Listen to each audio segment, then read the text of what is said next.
Good evening. Welcome to the May 10th meeting of the Zoning Board of Appeals. My name is Matt McNamara. I'd like to introduce the board to you. To my right is Dennis Murphy, who's the chairman of the board. To his right is Ken Foreman, a voting member of the board. To his right is Patty Johnson, who is an associate. I'm sorry? Vice chairman, not chairman. You're the chairman. Oh, vice chairman. Well, maybe by the end of the night he might be. To my left is Patricia Favuli, who's the clerk of the board. To her left, Scott Zielinski, a voting member of the board.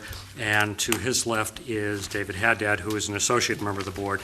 To the far table is Sri Budrow, our zoning administrator, and Melanie Matthews, our recording secretary. This evening we have two continuations. The first at this time will be continuation of Habitat for Humanity, comprehensive application at 55 Glenwood Avenue. And when that is through, we'll take a short break and then we'll move to Johnson Homes, which is also a continuation. After that, we have a very brief agenda for the board that does not relate to hearings. Given the fact that Habitat for Humanity was already opened and we have taken testimony, the sitting members, the regular members are the voting members on this application, and I will go right to the applicant. At the last hearing, we had asked for some additional information to follow up on, so I'd ask the applicant to address that.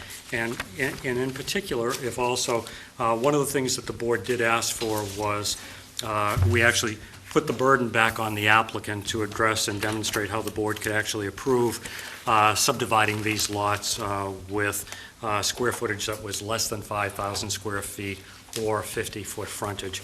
And that information hasn't come to us yet, so I think I would ask that as you bring the board up to date with the new information, you address that as well. So, who is coming forward?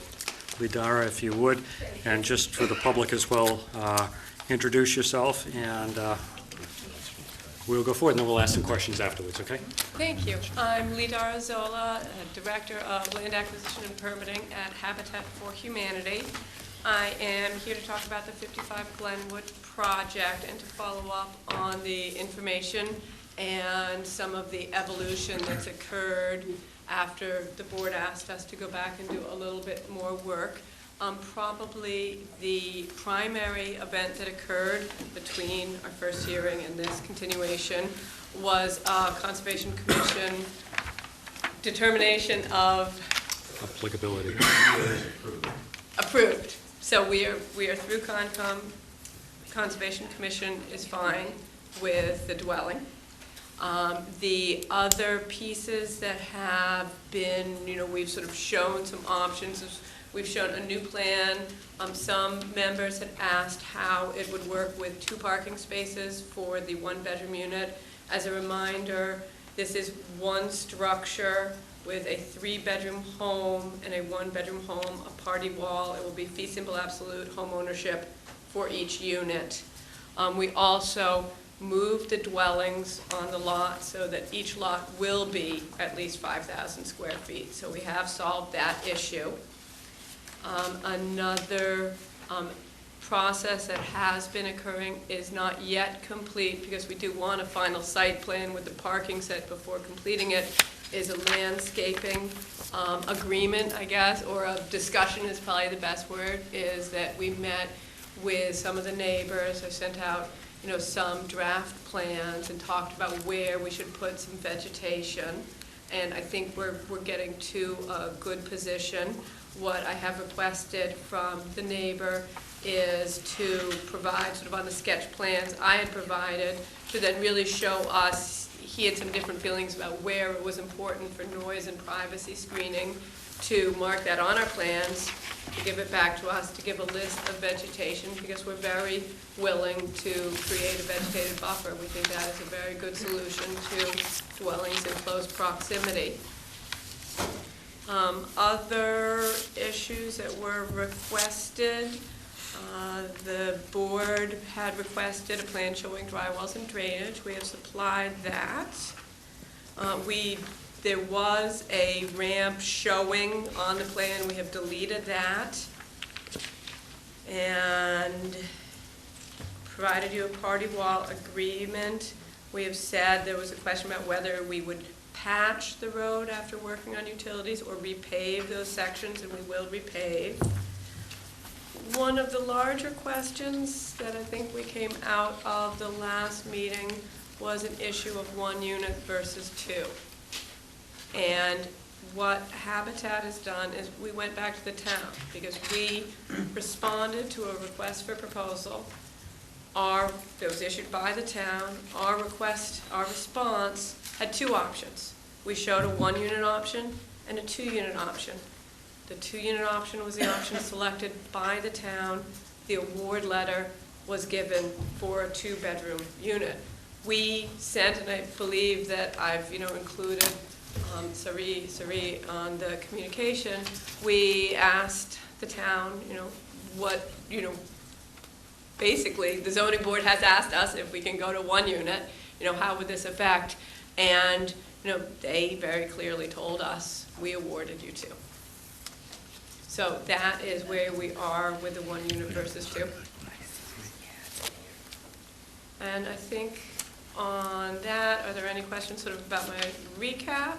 I'm sure there will be. I just want to wait till you're through so you have enough time. I believe that that's pretty much encapsulated the issues that were open, with the exception of the 50 feet frontage issue, which I'll let our attorney discuss.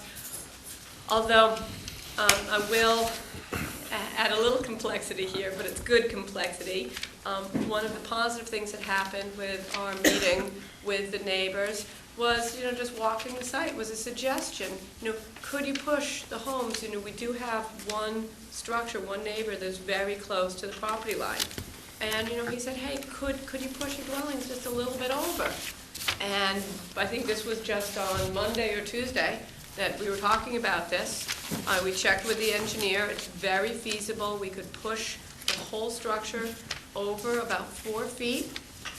That would even out the frontage. We would then have about 47, 48 feet frontage on one lot and about 51 on the other.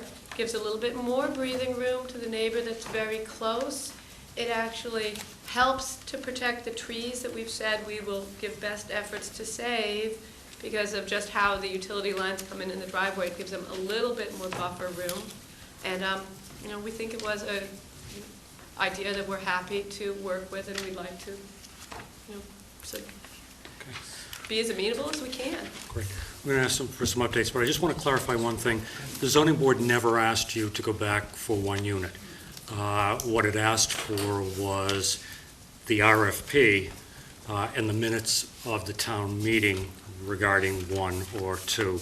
So I just don't want it to be left out there that it was our preference asking you to go back to the town to seek 1 unit. The board isn't anywhere near any of that discussion, so. I misspoke. My apologies. What I came out was exploring how we got to where we got to and different feasibility. Right. And that's what we tried to explore and report back to you. So I apologize for Sounds good. misspeaking. What we'll do, I'm going to ask the clerk to update us on any new referrals or information from our town departments and any correspondence that we might have. There's nothing new from any town departments, but we do have copies of the RFP. We've got copies of the shared common wall agreement on a prior project. We don't have anything from conservation on their approval. That is in the file, so we don't know that for sure. We've got new plans, everybody has those. There's no new correspondence that I'm aware of. Okay, great. Yep. Warren, I apologize. I didn't realize you were going to get up to speak. I would have done that before the update. So if you want to go ahead, and then we'll ask some questions, okay? Yeah, I did want to address the issue. We now have more than 5,000 Right. square feet per lot, so the only issue is this 50-foot business. I have a Westlaw subscription. I can instantly access all of Mass General laws. I did a search for the phrase 50 feet, 50 foot, in numbers spelled out, and there is only one reference in the entire Mass General laws, only one statute that contains the phrase 50 feet, and that is 40A, Section 6. And it is in this sentence: any increase in area, frontage, width, yard, or depth requirements of a zoning ordinance or bylaw shall not apply to a lot for single and two-family residential use, excuse me, which at the time of recording or endorsement, whichever occurs sooner, was not held in common ownership with any adjoining land, conformed to then existing requirements, and had less than the proposed requirement, but at least 5,000 square feet of area and 50 feet of frontage, period. That's the only reference to 50 feet in our laws, and it's a grandfathering issue. It's really not relevant. There is no minimum lot size for other purposes that I can determine exists. I also consulted Bobrowski on land use. I could find nothing in there. I don't believe it's an issue that really confronts us. Okay, I'm sure there'll be questions related to that one. So why don't we, again, it's the regular members that are on this, so why don't we start with questions from Dennis, okay? Sure, I have a couple here. So the one-bedroom now has 2 parking spots? From the last meeting, our understanding was that the board wanted to see some options and see how that worked, so we presented it as an option. The 1-bedroom, 1 parking space was our first presentation, and that was an agreement we reached working through the process with the community and the neighbors. So I would think that the 1 space would be our preference, but we wanted to show how it worked with 2. Okay. I remember the meeting, and then I read through the minutes again yesterday, and I know there was a lot of sentiment here that the parking wasn't adequate, and it was presented last time, so. So it looks like on the plan that's presented here, there are 2 spots? 2 spots. Okay. And how many spots are there for the 3-bed? 2 spots. Okay. And that's what was there before as well? Correct. 2 of them. Okay. That's it right now. Okay. Tricia? Thank you. You said you had approval from conservation. We have nothing in our file. I believe it happened, and we'll turn it over to Jack at an appropriate time. I believe it happened yesterday at about 5 PM. Okay, that, What was the approval for? right. What were you requesting from them, and what did they grant you? Just I- maybe Jack can go to the microphone. Thank you, Jack.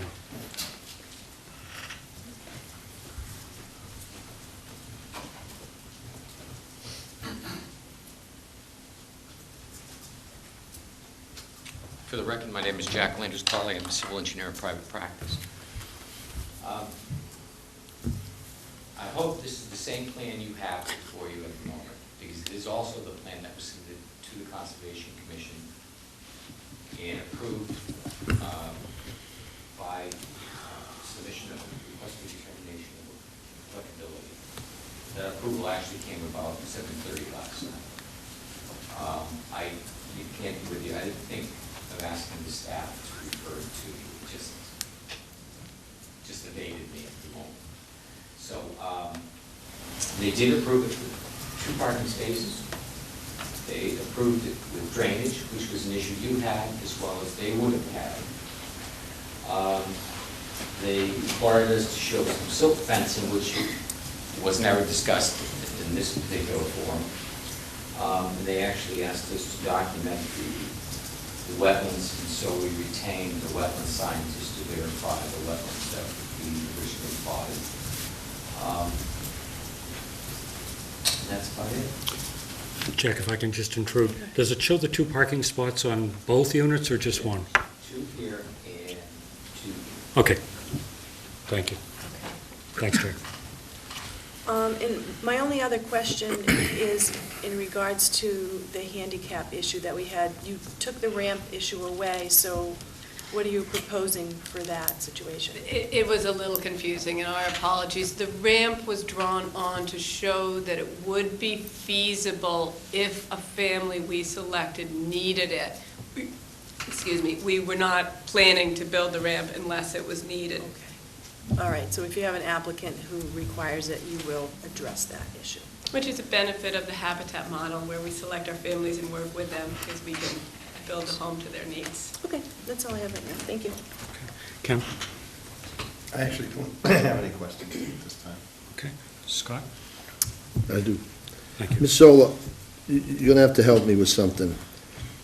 When the selectmen approved this project, correct me if I'm wrong, wasn't it for one house with an accessory apartment to help the people afford the cost of the house? There was a long evolution with this project. There was an original request for proposal that the town issued that asked for just that, a home with an accessory apartment. The town received no responses to that RFP. I believe that there was some communication trying to find out why bidders didn't. The town reissued, they issued a second RFP. That RFP asked for gave 3 options for responses. There was an option for the homeownership unit with attached accessory apartment rental. There was an option asking for 2 units, and there was an option asking for 1 unit. Habitat's model is homeownership, not rental, which was why we didn't respond to the original rental. We responded with 2 options. We responded both with the 2 unit and with the 1 unit, and the 2 unit was the one that was chosen. But that would be home ownership, and then the rental would be taken care of by that homeowner, correct? That's what the intention was? The first RFP that did not get any responses was for a homeownership unit and attached rental.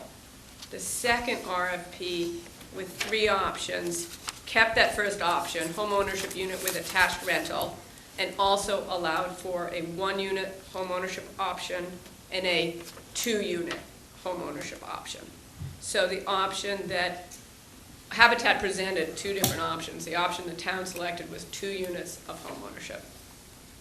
I guess in retrospect, my last question would be, if it had gone ahead the way it was designed and approved initially, we probably wouldn't have as many density issues and parking issues, and if they had gone ahead. Do you agree? With a 3-bedroom homeownership unit and a 1-bedroom accessory apartment, my experience has been that It would have been there- on one lot, right? It would have been one lot, correct. However, the density issue, I see density from number of people, number of bedrooms. It's still 4 bedrooms, whether it's a 1-bedroom rental unit or a 1-bedroom homeownership unit. If you're counting the same amount of lots. If we're on one lot, then the density is decreased, correct? Per bedroom. Did you follow that, Warren? I'm sorry. It's our bylaw, not their understanding. We have a piece of property of a certain number of square feet.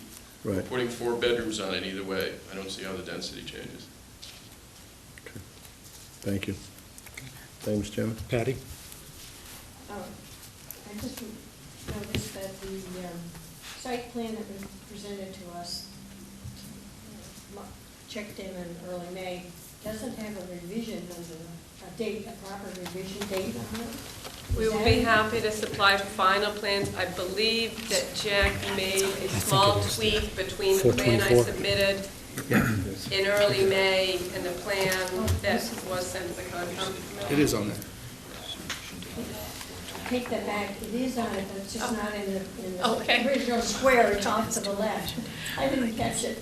We're happy to make anything that needs to be more apparent. more Yeah, I apparent. just wanted it very clear as to what, There have been a lot of evolutions. yes. Jack, I do have one quick question, though, that Pat, we have a revision date here of 4/24, but it appears from my distance that you have 2 revision dates on your plan. We only have 1, so your plan that you're showing up there is different from the plan we have. What's different about it, I don't know. I can answer that quickly. Conservation Commission wanted us to add the coastal bank.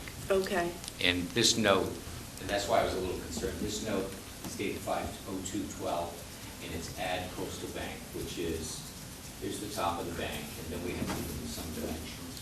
okay. And that was That's why I can see the 2 lines from here, but I can't read them. Okay, thank you. David? Good evening. Could you talk a little bit more about the landscape plan, like when that's going to be complete? Only because I remember there was a lot of dialogue regarding maintaining the cedars and fencing and buffering. We have been in communication. The neighbors were great and flagged the trees, which I think was really important to make sure we were all talking about the same trees. I did get an email yesterday requesting, I had said that, I checked with our construction director and we will make best efforts to, save the trees. They're beautiful trees. There is a landscape architect in the neighborhood and he suggested a fence around the drip edge. We prefer to do hay bales, but, we're willing to do what it takes to do best efforts to save the tree. I have talked to Jack about utilities, because there's a lot of utility lines coming in. We have sewer, we have water, we have gas, and he believes, again, that we should be able to, maintain that area around the tree and just give it best efforts to preserve it. So we're happy to do that. As I said, I approached the neighbor. He hasn't had an inordinate amount of, he hasn't had very much time at all, so it's not his fault for not getting back to us sooner. But what we are working on, the next steps, is, specific, what I really was hoping was a specific, sort of highlighting of the exact areas where he was looking for the most density of shrubbery, as well as a list of shrubbery he wanted. Again, we are very much willing. We've created a budget for extra landscaping above and beyond what Habitat would normally do, and we just want to do what is best in the situation. And just one other quick thing. Remember last time you were here, you were talking about the exterior of the structure, like putting aside some sort of account or just to maintain if something was going to happen. Would the landscape tie in with that? How is that going to be maintained? Is that going to be maintained with the exterior? I'm drawing a blank on this. I think that we'll defer to Vicki here. I'm sorry. Because two owners but one structure, so painting, new roof, that sort I of don't think we talked about anything different than what we've done in the past, which is to have a two-party wall agreement that essentially covers the roof and the foundation as well, although that rarely comes into play, but it's escrowed so that when it's time for the roof repair, both sides have the money to do the replacement. It's anticipated that really each homeowner is deeded their individual lot and owns that lot, and they will be responsible for the landscaping of their own, upkeep of the landscaping of their own lot. It truly is single-family homeownership, although attached buildings, and so that responsibility rests with each of them. No more questions. Okay, thank you. I've got several if I can, and then, Warren, I'll come back to the 50-foot frontage. I'll just try to tick them off, because I had more, I think, on follow-up than you did, Ladara. The ramp status, you talked to us about the updated application. Thank you for doing that. Conservation, we've heard. Lot coverage calculation. We had asked it to include the sheds, and the question is, on the lot coverage that's on the 424 revised plan, does that include the lot coverage with the sheds? It does. Okay, thank you. It does. All right, the RFP, we got the town meeting vote, we got the cedar trees you say have been flagged. There was a request from the engineering department to show bearings on the plan. Has that been taken care of? I didn't hear the question. The engineering department had asked for certain bearings to be put on the plan. To be corrected. To be corrected. Well, we corrected it when we shifted the lot. Okay, I just want to make sure of it, Jack. There was a question raised about, and asked you to consider the rear yard fencing, and you didn't address that, I don't think. We are happy to provide a fence along the rear. What we would propose would be a fence. The existing fence is actually not to the property line on the neighbor. We would provide a similar fence, wooden, on the line, not tying it in so that people could walk if they wanted to, if that was requested. We don't normally do fencing. That, I think, is something, every single build is a little different, but in general, those are the types of things homeowners and pride of homeownership do. This unique situation abutting town hall, if we're asked to do that, we'd be happy to. Okay, great, thank you. And just for, rather than digging through, I figured I'd ask you, Glenwood Ave a public way? Wow, good question. I'll answer that. Let me look. Okay, then while you're doing that, Jack, I'll come back, if I could, Ladara, address to Warren in terms of the, what seems to be the only remaining issue of the 50-foot minimum frontage. And do remember that, if we shift 4 feet, which Habitat is, very welcome that idea, we think it is a good idea, that then brings the nonconformity to be less. One will be approximately 51, and the other will be 40. I understand, and I guess what I'm looking at is not an issue of nonconformity, it's an issue of the legal ability to do it. And you don't have 100-foot frontage to begin with. So Warren, I understand Chapter 48, Section 6, in fact, that's what we referenced to you previously to the last hearing. But are you suggesting that there are no minimum standards in the town of Falmouth for subdividing a lot in terms of frontage? I don't know about the Falmouth Code itself. In terms of the Mass General Laws, there are none. If there were in the Falmouth Code, I believe they would be overridden by 40B.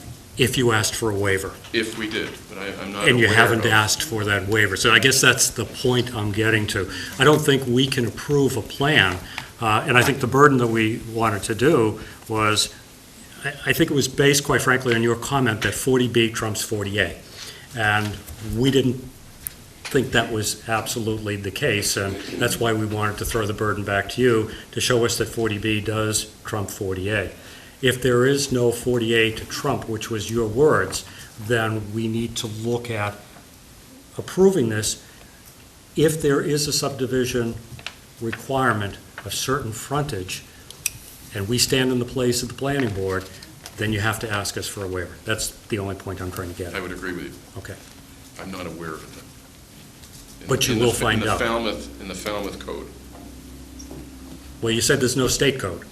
there is no 50-foot minimum frontage requirement in Mass General Law. So I guess my question to you is there a minimum requirement in the Falmouth subdivision regulations?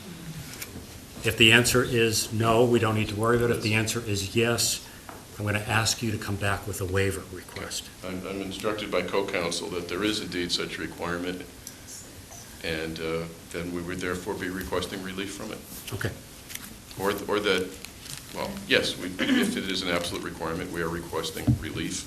And I think in order for us, Be treated as a de minimis issue. well, and again, in order for us to grant that relief, we'll need to know what the requirement is. Okay. And And ask for relief. and then your proposed relief, because as I understand Lidara's comments, you're still talking about the possibility of shifting the structure. Yes. Okay. That would have a potential impact on where that break comes in the frontage. Okay. Will Did I cover everyone's concern about that? Okay. Jack, the remaining question about the public way. It is a public way. Thank you. In 1907, it was taken. Excellent, thank you very much. Okay. Any other questions? Yes, Tricia? Jack, before you sit down, sorry. Or even after you sit down. If you shift the buildings further back, which is what Lenore's talking about, is that going to have any impact with conservation where they've already, Good question. The shift would actually be from your left to right. you're not going any further back No, on so it? we're actually getting further away from the left. Okay. Thank you. Suri, any updates or any questions? Updates? For any communications you've had with any other departments? Or? No, you've asked the questions that we haven't received information from them on, so I think everything's covered. Okay. Except, I'll wait to see what the board's going to do. Okay, sounds good. All right, anything else, folks? If not, I'm going to turn to the public. If there's anyone here that would like to speak in favor of the application, please feel free to come up, identify yourself and comment. Okay. Anyone here that's opposed to the application? Yes, Mr. Zutler, come on up and introduce yourself. And by the way, there will be an opportunity to ask questions. Another category of folks is those who have questions. So, but if you are in opposition, please come on up and for the record, identify yourself. And Eric Zutler. I live at 63 Glenwood Avenue, and I own the rental property at 49 Glenwood Avenue. Good evening, Mr. Chairman, members of the board, and I'd like to start by saying that I do support affordable housing on this lot. I stood up at town meeting and said that. I also support Habitat's building according to their proposal in the broadest sense, and I very much appreciate the efforts that they've made so far to work with us, both in terms of landscaping and trying to increase the distance between our houses. I guess after all that, I do have to say that unfortunately I do not support the current two-family option being discussed today. A lot of the questions and discussions seem to revolve around the fact that we're taking a very small lot already, designed for one house, and trying to subdivide it into two mini lots of 5,000 square feet. There's a lot of frontage. I'm not sure, I like the design a lot. I loved the one-family design, but the current one it's 65 feet wide, the actual structure, on a lot less than 100 feet wide. If you include the driveways, 85 feet of the frontage is developed, so there's literally no green space showing at the curb. Even moving the house 4 feet, it's still going to be one of the closest houses on the street to my house. We measured this morning, and the range of distances between houses on Glenwood ranges from 29 to 76 feet, with an average of 43. Even if they move it over 4 feet, it's still going to be less than that smallest distance. I'd like to, can I share some information with the board? This sort of ties into my.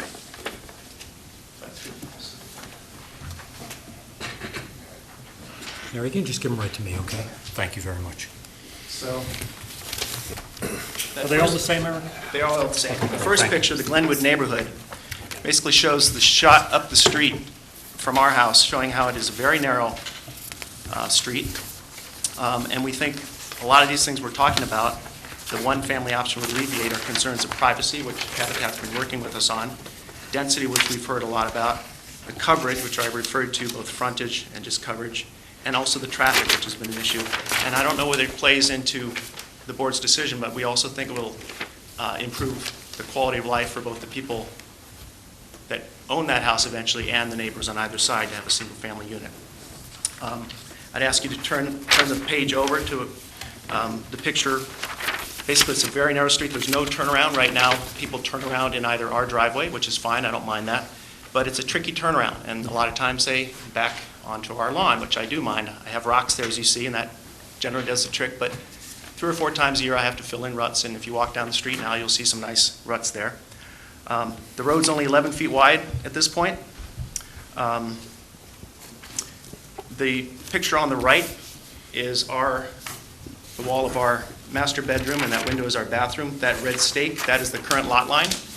Passes less than 2 feet from our house.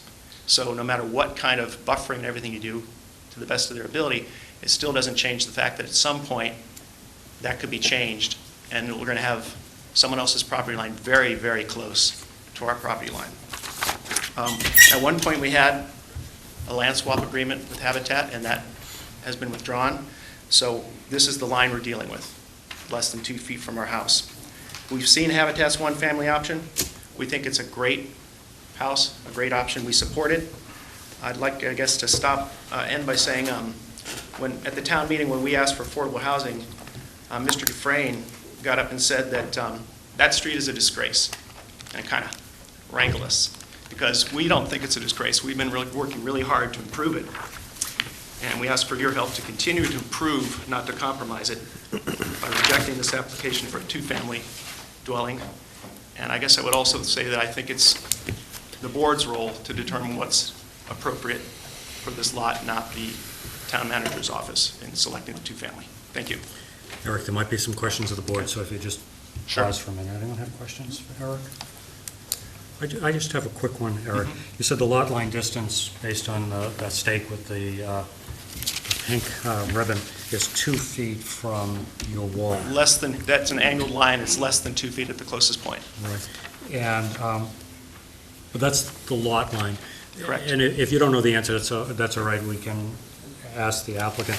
How far is the setback from that lot line to the structure? The proposed structure? I believe that it's the minimum of 20 feet from the wall, but it's my house, but it's less than, you can see that's 12 feet 2 inches to the bulkhead, and that's maybe, 3 feet from my house there. Okay, thank you. If that's not accurate, feel free to. Could you repeat that? I believe, is it 20 feet from the wall of the single family to our wall? Is that what that was designed based on? Check, the simple question is, what's the setback from the lot line Oh, sorry. to the setback structure? from the lot line here is 17.1 feet and 12.2 feet. Okay. Thank you. All right, no other questions? All right, thanks, Eric. Thank you. Is there anyone else that's opposed to this application? Mr. Saline?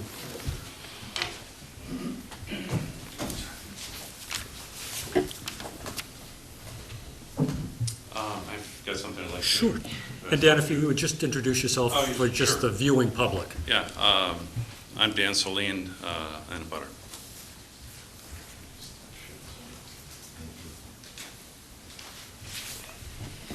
Thanks.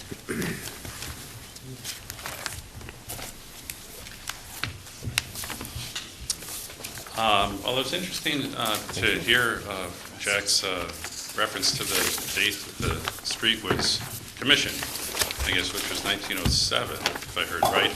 I just checked the Siri, my assistant on my iPhone, and Siri mentioned that cars were first invented. The people's car, the Ford's people's car, was first produced in 1908. So I only bring that up because I think it's important to understand the sort of historical context that this street was constructed, under. There weren't cars, when this street was constructed. The streets within walking distance of what is historic, Falmouth Center, and one can only imagine that the mode of transportation between those early houses and their destinations throughout Falmouth, or by horseback, or by foot, or by carriage. Which helps us understand why we're dealing with a street of the dimensions that we are. What I handed out to you is a little study that my neighbors and I did this morning, and I spent a little time writing it up. We know the street well because we live it and drive it, but I think it's important to dimensionally make it clear to you and to the public. The street is about 475 feet long, and it's a dead end, and it has, as we've mentioned before, no turnaround at the end of it, as would be required for a modern dead end road. There are no accommodations for any kind of turning movement, much less a cul-de-sac. It's a narrow road. What I've done here is I've tabulated the widths of the pavement beginning at Chancery Lane and measuring it every 25 feet for the full length of the road. Now, I'm calling those increment stations on this tabulation. So, for example, Station 1 is the width of the road where it meets Chancery Lane. Now, there it's at its widest, of course, because it has the radius expands or flares at Chancery Lane. But it quickly narrows down to 12'6", and then you can see that it varies in width.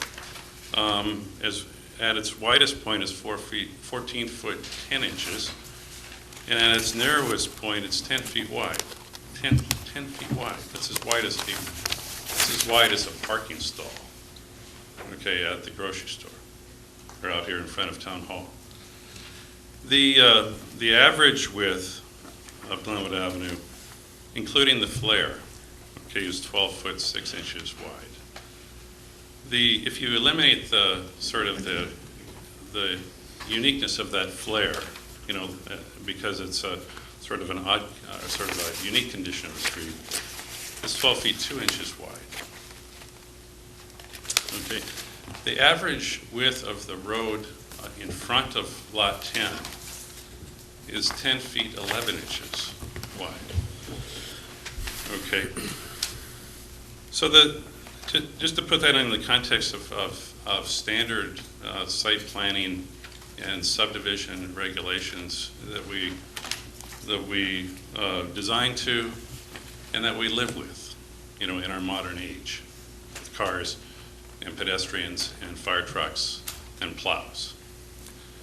We require minor streets under the rules and regulations for subdivision to be 22 feet wide, almost more than twice as wide as the street is in front of Lot 10. We require the parking aisles, in a parking lot between the stripes, to be 24 feet wide, 14 feet wider than the street in front of Lot 10. The minimum width of a driveway that doesn't have parking along the sides on a commercial or a residential development is typically 20 feet wide. So I think it's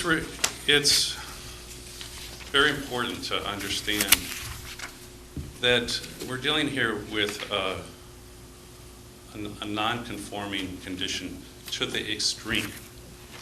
Okay, if I was to come before you with a 40B project, and the developer was proposing to build 10 or 12 foot wide two-way streets to save money, or to build smaller lots or build more, there's no question that would be rejected, because it puts the public at risk.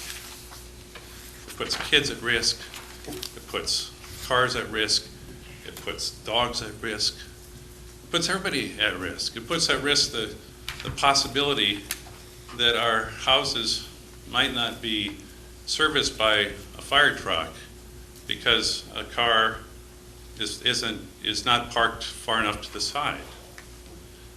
Okay, I don't think we can ignore that.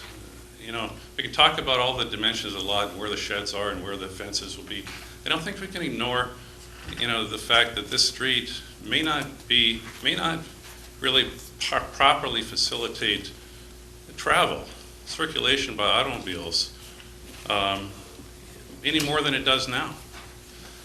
Presently, there are 22 dwellings that use this narrow street for access. 22 dwellings in mostly multifamily units. Now, we can ask, well, if it services 22, what's the problem with servicing 25 or 20, or rather, 24?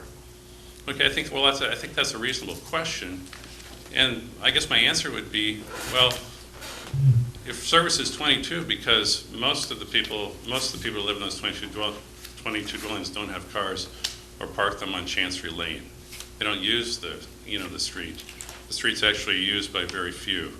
And so it concerns us that even though the street isn't used by all the residents along the street, it's narrow, and it will be used by these residents because we're providing, parking, 4 parking spaces. So we're going to end up with four additional cars, and whatever number of trips per day that number of cars, represents.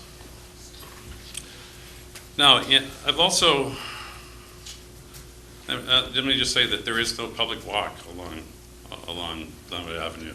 I mean, the street is the sidewalk, and so every kind of circulation shares the street.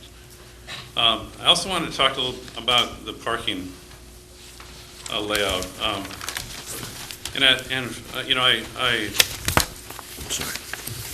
I asked Mike McGrath from Holmes McGrath, engineering, who I know you know well, to help me understand this a little bit, because I deal sort of peripherally in my work with parking, but he deals with it every day.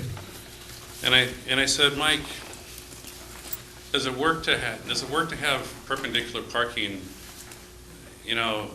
immediately off of the edge of a street or driveway with a 10-foot backing distance?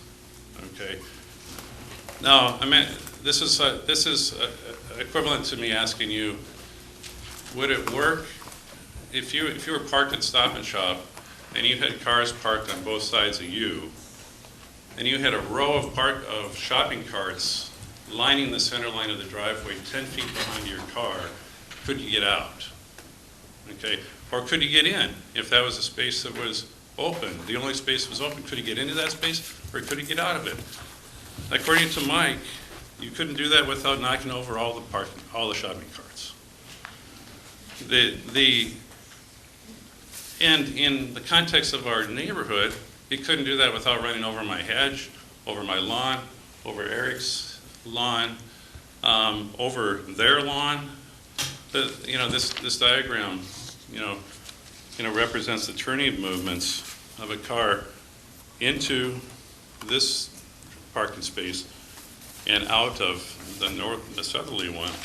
Well, as you can see from the yellow highlight there, which is the sweep of the car as it enters and exits, that parking space, that in the northerly one where the car is entering, well, if there's a car parked, first of all, note that in order to start that turning movement, the car isn't even on the street.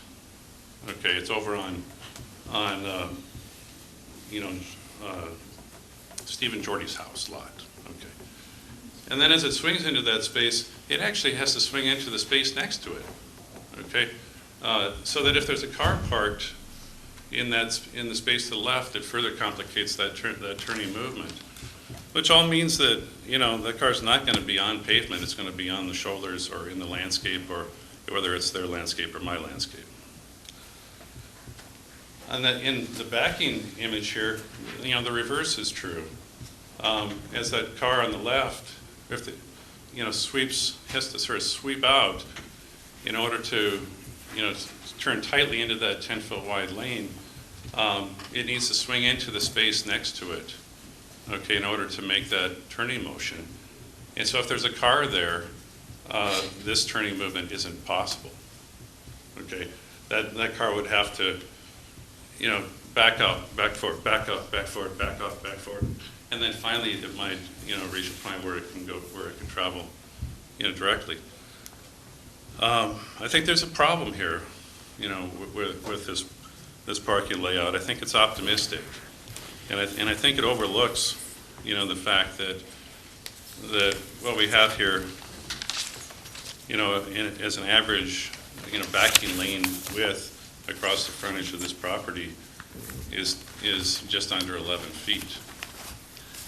I don't see it, and I don't see a solution.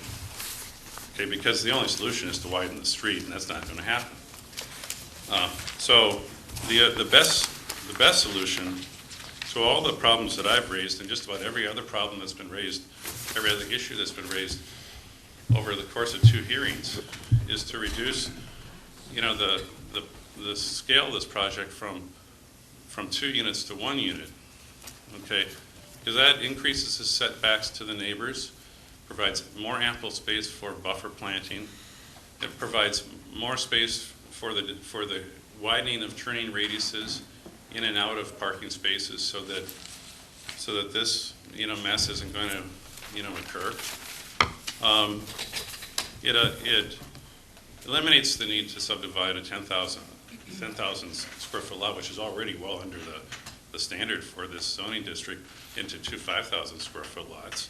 It eliminates the, sort of the complication of shared walls and kind of the mutual upkeep of a building owned by 2 people and the landscape that I'm still not sure, how that's going to stand up.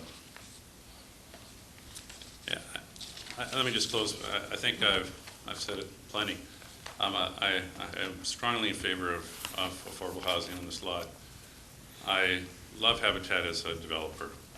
I mean, the Habitat staff has been wonderful to us. They've done, essentially followed the orders that they were given.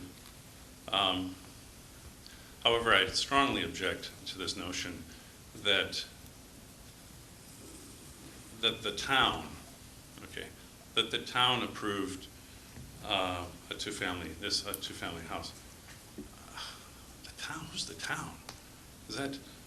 Is that Heather Harper, or is it the selectmen? Is the town meeting? Was it a referendum I missed? Who's the town?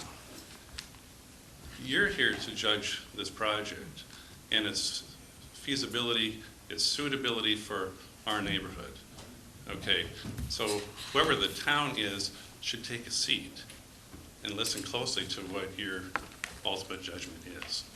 Thank you very much. Jen, maybe some questions if you would. Yeah. I don't know. Jen, I do, actually. You sort of ended by saying the only solution is to reduce from 2 units to 1 unit. But you also comment about the public being at risk with this proposal. And I wonder if you could explain that better to me.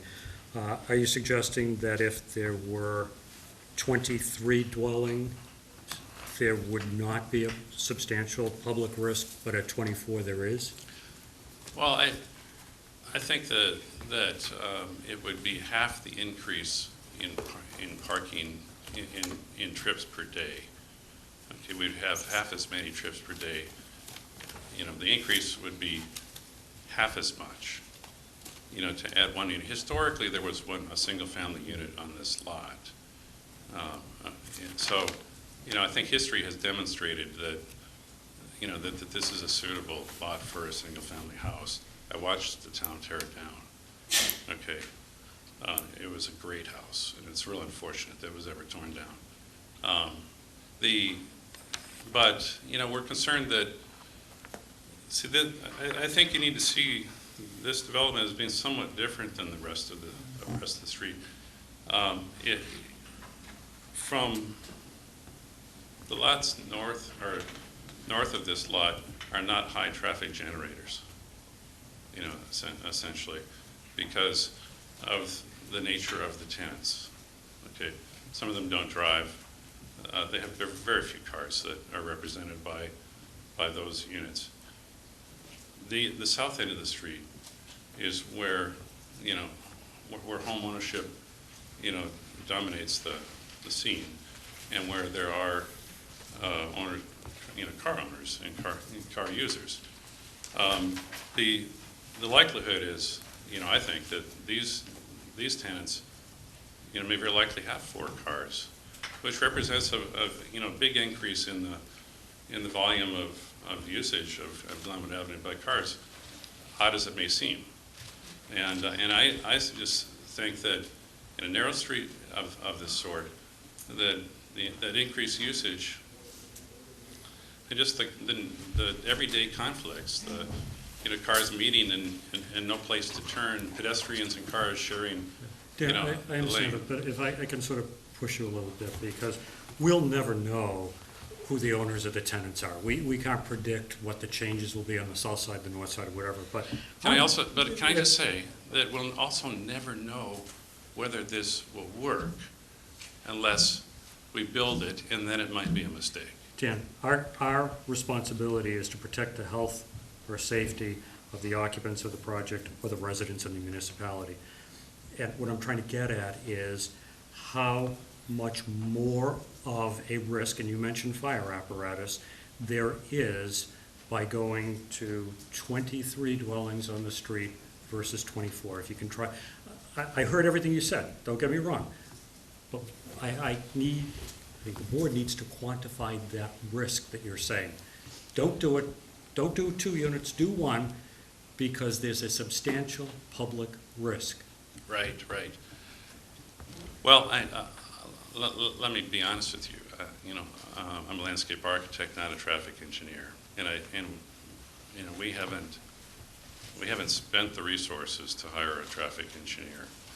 You know, although I'm pretty sure what a traffic engineer would say, because this is so substandard that the whole concept of a street being 12 feet wide and being utilized by 22, you know, properties is ludicrous in any sort of modern context.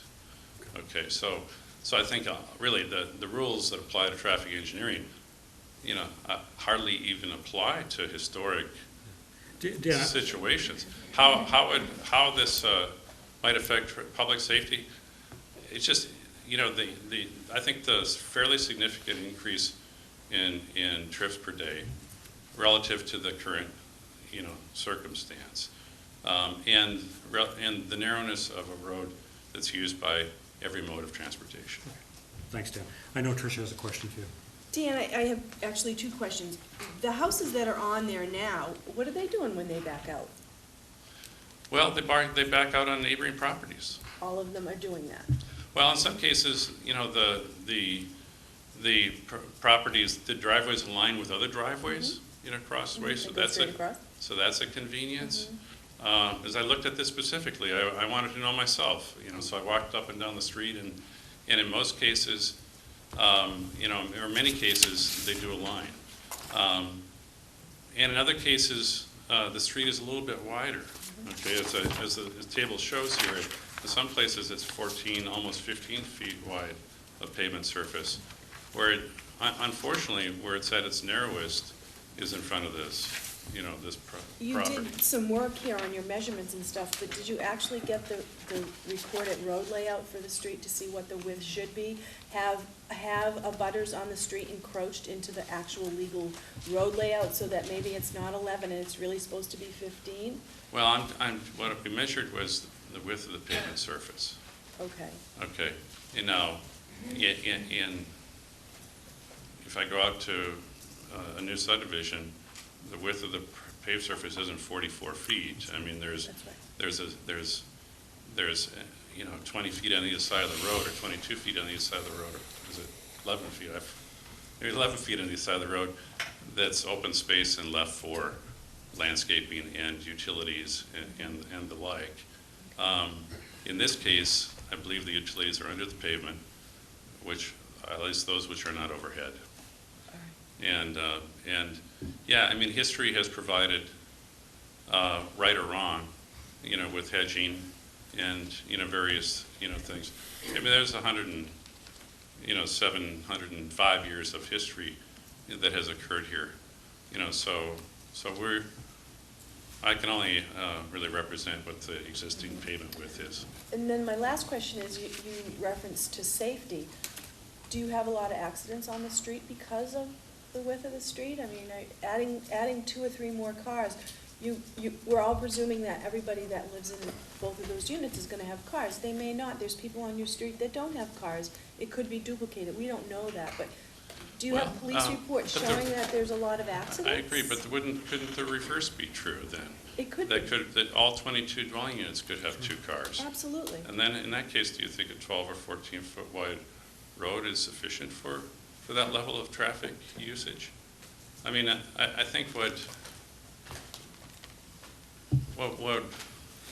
I'm relating to really is, I think, the rational limitations of a 10-foot wide street in front of this house. That's, and what I feel intuitively, because I'm not an engineer or a scientist on these matters, but I feel, intuitively, it stands to reason that increased usage of a street of that narrow dimension, a street and shared by every mode of transportation and kids who play. We have no open space. I mean, this lot has been the neighborhood open space for the last, dozen years. That's gone now. So now the street will be where any kids play.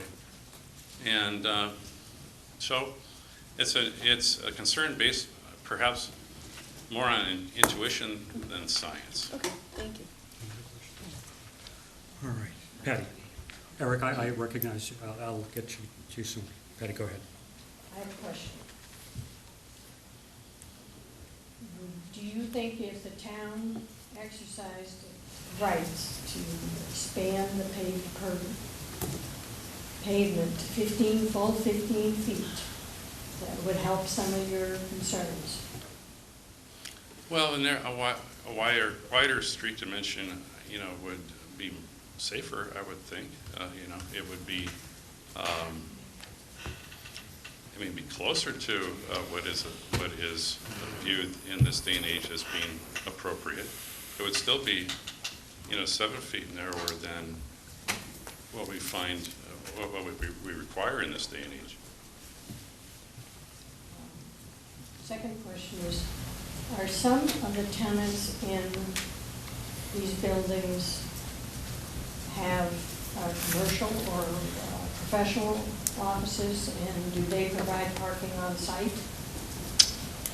I didn't count any of the professional offices. I do know that I believe Falmouth Housing, no, not the Housing Trust, maybe there are some social services that are along Town Hall Square that drive part of their access off of Walker Street, or off of Glenwood Avenue, I'm sorry. But I think that's the only building that does. I think it's Bob Ahmed's building where a social service focus exists. Back to the 15-foot layout. Habitat has said they intend to pave their section. Would that help? Pave what section? Well, in front of their, repave it, I think they said, and they, means to me, they repave it to the full 15 feet. I haven't heard that. I just think what did come up is after they put the utilities in, would they patch it or repave that section?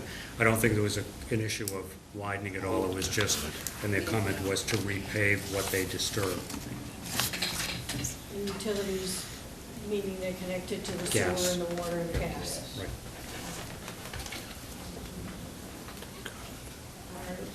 think, I don't know if I got the answer, are there some encroachments into the public way by existing buildings or steps or landscape? How much landscaping? I've been down the street. Probably so, you know, it's But I think Dan honestly, said he doesn't really know. it's a little hard to tell because We don't have a layout. You can't really see where the line exists, or, you know, you can see where the pavement exists, but you don't know whether that's in the middle or to the sides, or, you know, where, so one can only guess. Yeah, that's a real. So you would not say there is encroachment or not? He just doesn't know. No. I think we have to do a Okay. survey to tell, Those are really. my questions. Thank you. Thanks, Dan. Eric, you had something else you wanted to bring to the board's attention? Thank you. Eric Zettler, 63 Glenwood. I just wanted to address some of the questions about quantifying this. I mean, if you just go straight numbers, right, going from 23 to 24 is what, a 4% increase or something for the street. But for me personally, being the last one down on the end of the street, and Linda and I share one car, it's a 100% increase, because you're going from 2 cars to 4 cars. And I do routinely, in the winter, have to wait and ask people to move their cars, because if they plow one lane, if they plow it, and if anyone parks on the street, I can't get by to my house. So there haven't been any accidents that I have had, but I've often had to ask people to move their cars so I can get to my house. That's Thanks, all I Eric. would say. All right. Anyone else in opposition to this application? Yes, ma'am.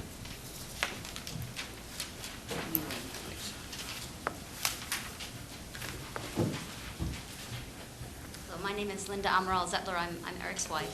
I think that Eric and Dan have done a great job at summarizing everything. I just want to state my support of a single-family affordable home on that property. And I also just want to say that from the historical perspective, my husband and I live on a street that has 7 full Victorian houses on it.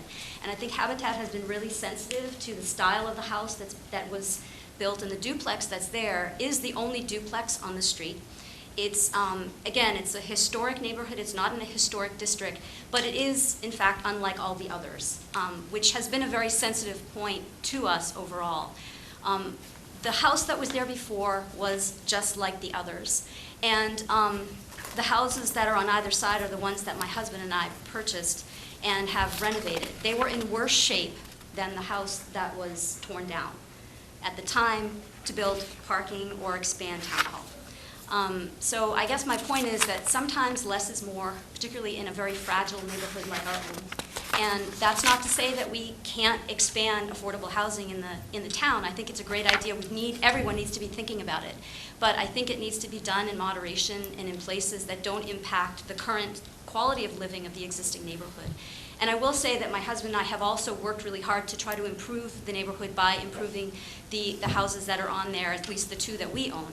And, you know, it takes a lot of effort to do that. And I think that if you start to compromise the quality of a neighborhood because of overcrowding, which is already symptomatic of the neighborhood, it perhaps will have the effect of decreasing the amount of single-family ownership on a street. And I think that that's always a potential for decline. Glenwood Avenue has a checkered history. It has come a long way since even the 12 years that my husband and I have lived there. And so, you know, we want to see it improve, we want to see it continue. And we've personally invested a lot in our own house and in the rental property and trying to bring that up. And we think that the best use of that property is a single-family home like our own that will continue to have investment of the people that live on the street in a way that we think is compatible with what we would like to see moving into the future. So I just want to make that case, and you know, again, I agree with everything that Dan and support everything that Dan and Eric, my husband, has said. Great, thank you for your comments. Any other information from anyone? All right, what I'd like the board to, and all of us to consider is there additional information you want? Ultimately, before we close this hearing, we'll need to know what the waivers are specifically that you want. And we initially had gone through the list, and we talked about not having one that covers all, so that I wanted to make sure there's an opportunity to do that. And whether or not the board wants additional information, and then we should have a discussion as usual. Warren, did you have something you wanted to add? Yes, if I may. Absolutely. The relief that's stated in the application includes frontage requirements. You At want least to a point, 100-foot frontage requirement in section 240-67A of the zoning bylaw. So we do have a specific request for relief from that particular requirement. I know you don't prefer catch-alls, but we have that in there as well. which I said we wouldn't accept. You wouldn't accept. So that if you had any particular other, based on where we're going with this, any other waivers, they'll have to be specific. The board does not just grant waivers to anything that might appear. Understood. I believe we've covered it with Okay. the lot area, width, frontage. That may be one, but at the last hearing, I also mentioned that to make sure, because we wouldn't do a catch-all waiver, if there was anything else that you needed, it would have to be requested. Okay? Understood. Thank you. All right, so let's start with the, yes. No, go ahead. Does the board want additional information, need additional information, and then we can move toward a discussion? Well, we certainly are going to need an accurate plan. If they're moving the property over, what we have isn't what's actually, what they want to build. And is there So not no a question, we need landscape that. At least a preliminary landscape. Yeah, preliminary landscape, and I think what Dennis is saying in terms of if the structures are moving, et cetera, but I think, in all fairness, we'll probably have a discussion leading them somewhere in terms of, do we like this proposal or don't we like this proposal because of the parking and a variety of things, before we tell them they need to come back with a revised plan. But I agree with you, that's something we would need, for sure. Just two quick questions for Jack that might help us. Okay? Jack, only because one of the abutters, I think it was Dan, kept mentioning the width of the road. When you did the plan, you've got a 15-foot wide public way. Did that come off the original recording of the way for Glenwood? Yes. Okay, so that's where that came from. So Don't, we- not to be confused with 15 feet of paved. Paved. Exactly. I understand that Okay. completely, but you see where I'm going with my question. Just because it's paved 11 feet doesn't mean that's where the legal travel is. Correct. Okay. And is there any opportunity that these buildings can go back any further that wouldn't impact any conservation issues? Oh, they could absolutely be moved back. So that if they were moved back, you could become a little bit more creative with some parking situation. Could you do like maybe a circular drive in front with some parking off of it? Actually, to be candid, I because hate to Dan makes redraw some good something, but points. I'm throwing- Dan makes a very Just good one point. at a time, please. Right. I'm throwing these out here before we go into discussion on the whole issue. If they could indeed go back, could you do something circular in the front, a little U or something that might allow the cars to go into there and then maybe back into their spots? I'm just trying to be creative here. Let me answer it a different way. Okay. The general rule of thumb for parking is that you have anywhere between an 18 and 20-foot depth for the parking spot, and you have 20 feet in order to back out. If you were to go to the Stop and Shop, you would see from parking space to parking space, it should vary anywhere from 58 to 62 feet, of which you need 2/3 of that. By moving the houses further back, we could obtain having 40 feet, that is the 20 feet for the parking space and 20 feet to back out, and not be problematic. Okay. Having said that, one of the goals of Habitat was to try to give people yards. Understood. And so we're trying to make trade-offs in the design. Understood, but we also have to also remember that we have an I open park understand. in the rear of this lot that is I understand. a public park, so. And Okay, thank you. you're welcome. Okay. There's a couple questions, I think, Ramon. Can you just, for a second, I'm asking the board what additional information they may want. It'll give you an opportunity to address that as well. This goes to the same issue, though, on the parking. Yeah, can you hold it just for a second? Thank you. All right. Landscape, did we get that? We said, yeah, Preliminary preliminary landscape. If there were to be changes, an updated plan. Anything else that the board? So basically, at this point, if we're faced with this two-family option. Yeah. You're not passing on a one versus two-family option in terms of either we accept or reject this. Well, I think that'll move into the fact that let's have a discussion, and then we'll give the applicant the opportunity. Well, the reason I'm asking is whether if you in consideration of the single family, is there information we need That's a good point. regarding the economics or the other? Well, actually, that's already been testified to, because at the last hearing, a specific question that I asked That was would my be recollection. it uneconomic to have one unit And the versus answer two? was And the answer no. was no, that it was based on the RFP. And again, just because there is an RFP, we still have the issues of the local concern regarding the health or safety, open space, and natural environment issues that are the issues that we focus on. But as it being uneconomic, it wasn't. So, I mean, why don't we edge into a discussion, and then we'll give the applicants some time to comment on all of these things. Patty? So what you're saying is if the RFP's totally negated if we vote, or is the vote is for one unit, or rejection of This- this? You can't do Okay, if I can just spell it out for everyone, okay? This one happens to be a LIP application, so it's a local initiative program. It started from town meeting, and it then went through the process ultimately to an RFP. So the town has basically said, we like this application, the town being as represented through the Board of Selectmen, and they get any of the input that they get from any of the other committees, such as the Affordable Housing Committee, et cetera. I know that CPC was involved, et cetera. So it ultimately comes that the town, through the Board of Selectmen, communicate back to DHCD that they are in favor of this project. Set that aside for a moment. Our responsibility is to grant a comprehensive permit, either as requested, with conditions, or to deny it, okay?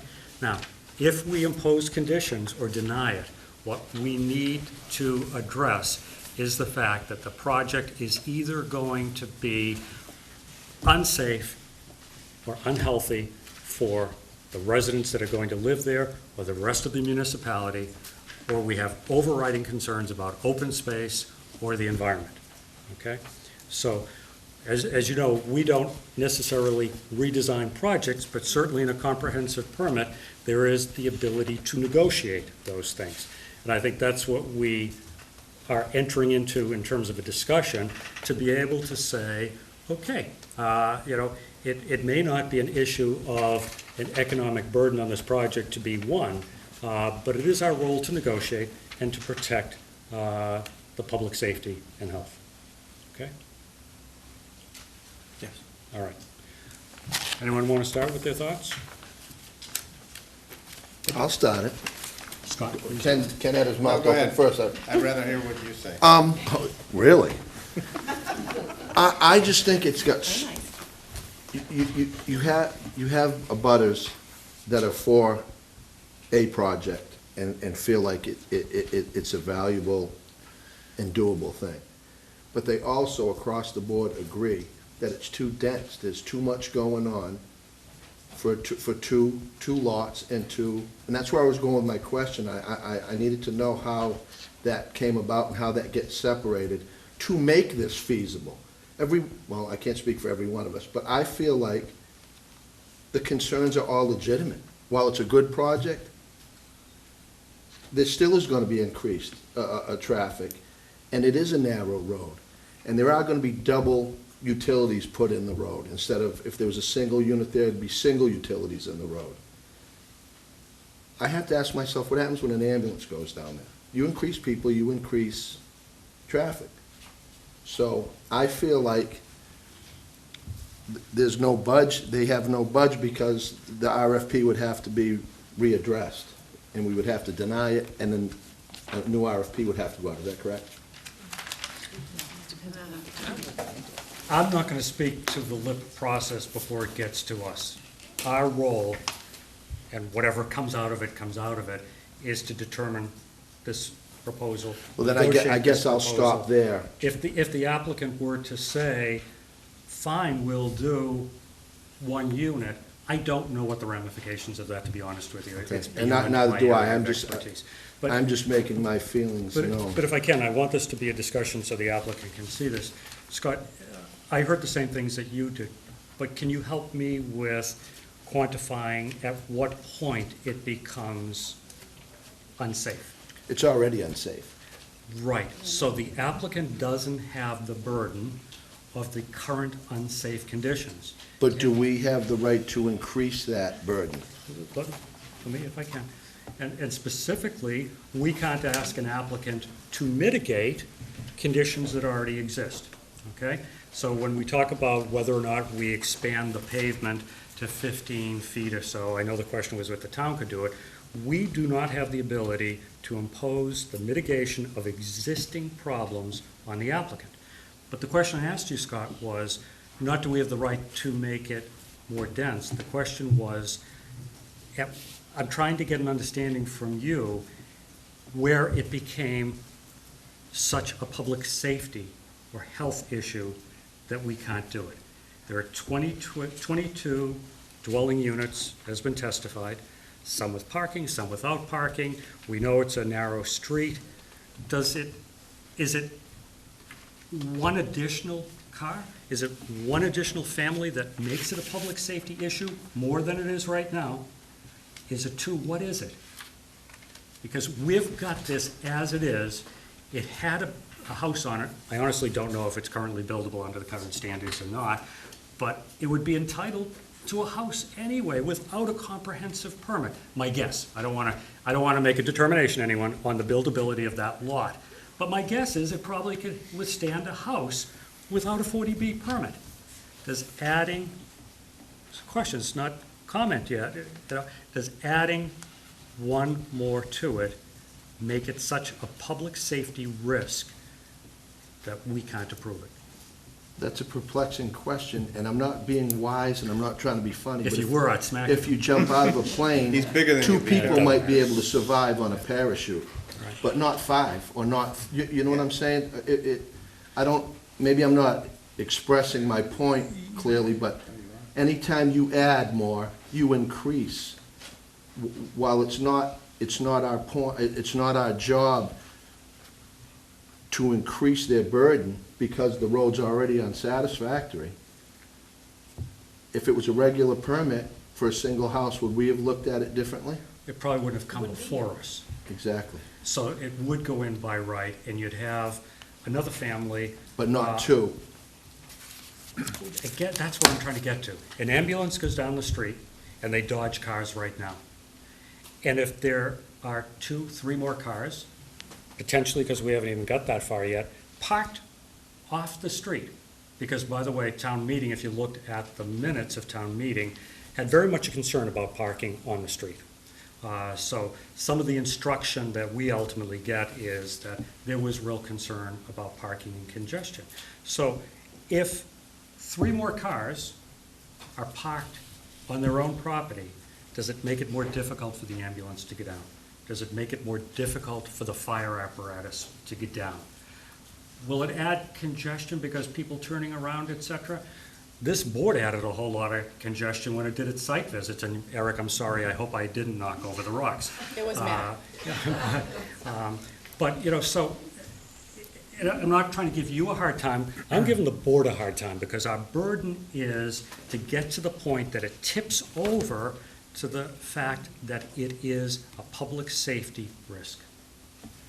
Was that the sole criteria? No, as I said, the criteria that we have to look at, we have all of the permitting things as usual, but in order for us to condition a permit, in order for us to deny a permit, it means that we are taking steps to protect the health or safety of the occupants of a proposed project, the new folks that are going to move in, or the residents of the municipality, or to protect the natural environment, to promote the better site and building design in relationship to the surroundings and municipal and regional planning, or to preserve open space. Matt, can I just ask Trish if there's correspondence from the town, like, that they prefer the two-family option? The only thing that we have, and I'll jump right in so you don't have to, is we were able to get a copy of the award letter that was written by Heather Harper that said that they approved the 2-unit option. And it was that kind of general. Not that kind of, it was that general. All right. So And not that specific? it wasn't that specific at all. Can I jump in? Yeah, please do. I think what we need to remember is we make conditions every week on applications. Simple conditions as no parking on Glenwood Ave by the occupants of this property. That's simple so that it's policed by the neighborhood. Thus, the ambulance can get through. I don't know, but there's a possibility that no one should be parking on Glenwood Ave, whether it's this one or any of the abutters. If it's a town road, there's probably no parking to start with, so that may totally erase the fact that an ambulance can't get through if no one's parking. So one house on one lot, you couldn't increase parking to put 4 or 5 cars on there, even if they all live there Anybody- inside the lot and be able to turn around. Anybody on the street could have 5 cars. Anybody on the street isn't up before us. Understood. But my question to the applicant, and the reason I asked it was, could the buildings go back further to give you some opportunity to use the And parking? what was your differently? feeling on his response to that they really didn't want to do that because He didn't they were answer, doing and the Well, I park had thing? actually asked that at the last hearing, if they could be moved back too, and they said I they gave that as an option because I preferred had a not to. concern. Well- And I'm not a parking designer, I'm not an engineer, but common sense tells me there's a way to do something on this lot by pushing those back to make a U in front of that house, so that people don't even have to back out onto the street. You had a U, they pull in, they back into their parking spot, and they drive out. There were actual other suggestions made. I, for example, suggested it's a doable. staging parking, that you could use reinforced turf, and you could stage 2 cars, and you wouldn't have to push the structures back, perhaps, and again, I'm not a designer, but the shifting to the north might have given more room, and could potentially address the radius for backing out, et cetera. So there are options. But none of that was addressed as options tonight. Would that be something that we would suggest or condition? What we're going to do, Scott, is after we've had this discussion and they take serious notes about what we're talking about, we're going to give them an opportunity to respond. Excellent. So that's where we'll probably generate it. Thank you. Okay? Keep going. Sorry. No, this I is a jumped good in on dialogue. you. I mean, that's my biggest concern is the parking. I don't think there's a density issue. There's land in the back, even if they move it back, there's gonna be land in the front. There's a huge park that's used all the time, right next to this. They mentioned putting up a fence. Well, put a gate on the fence and you've got open access to a free park right there behind us. I don't see it as a huge density issue. If you look at the GIS for this street, all the other houses probably are covering equally as much as this one is. Those are just my feelings. Dennis, I know you had some comments. Yeah, we had talked last time about pushing the house back, and there wasn't a concrete reason why, that was given as to why they couldn't do that. Shed. Sheds and play area. A shed and play area, yeah, which, there are bigger issues going on now. The neighbors made a very compelling case for how parking is a major issue there. But we're discussing it now, and we potentially have a solution, which is push the house back. It wasn't so much a density thing, it was parking, was the major concern from the people that had negative comments. I think if the applicant can deal with that issue in a way that makes us satisfied, that the issue of 2 units doesn't bother me. But as it is right now, again, the neighbors did a great job of pointing out just how difficult that can be. The Stop and Shop example was fantastic. It really helped me visualize what they were talking about. And, yeah, I mean, the parking right here is a major concern, but it doesn't have to be. There's room enough on this lot to address it. Ken? I share some of Scott's concerns. I hate shoehorning in, this is why people don't like affordable housing. You try to cram too much in. How to make it work with the criteria that we're charged with. Here you've got support for affordable housing. They're just saying, let's be reasonable and fair in how much we're impacting the neighborhood by not overbuilding on the lot. I think some of the suggestions that, have been made regarding reconfiguring the driveway probably make sense. I'd like to see an alternative surface on the driveway rather than, concrete or aggregate. I think it's more in keeping with the rest of the neighborhood. Could be shells, something like that. But I am concerned about the two-family issue, or the two-unit issue versus the one. And where do you lean on that? I'd rather see one. Justifying it, protecting, are we over, this is a very narrow street, that's for sure. This is not your typical situation. So can we make a strong enough case for public safety? I don't know. I agree with Ken. I'd rather see one family dwelling. And I also agree with you, Matt, with the reinforced turf, because I do like, and they mentioned it at the last hearing, the sight line down Glenwood. So if you have just one stepped back, you don't have that same visual. So if they could have the reinforced turf, I think that'd work. But I like the one-family option. That's why I was curious why the town was leaning towards the two. Yeah. But it was a general Two thing, on the so rules. whether it's economical, I don't know. Well, again, the applicant has said it's not an issue of being uneconomic. Are you through, Deb? Patty, anything? I think the proposal is, with 2 units is very modest. The size, you're talking about 2 units, like they're big houses or something. These are really small apartment, small bedrooms, small by today's standards. So that 2-unit aspect doesn't bother me as much, is it? Because I think people are visualizing big house, something big. These are, although one of the neighbors said it was 65 feet across the front, I still think the proposal is moderate. The proposal is moderate. And it's an additional affordable unit. And there are other solutions to the problem of parking. And there are also, these units can park on, right out here, just like some of the other people do. They park on Town Hall Square. People can do that who live in these places, if they've got a couple of cars, or they've got a party or something like that. And as Trish said, we've got a nice, beautiful park here in the back that can be utilized by these tenants and the other people in the neighborhood. Just a couple of comments, and to remind everyone, the whole purpose of a comprehensive permit is to allow for increased density in support of the affordable housing need that this community has identified. So that's the purpose of it.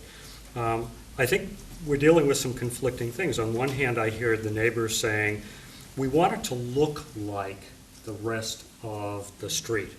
And therefore, I think between the last hearing and this one, we really don't want to have driveways because it won't look like the rest. We'd like to have them closer to the street, et cetera.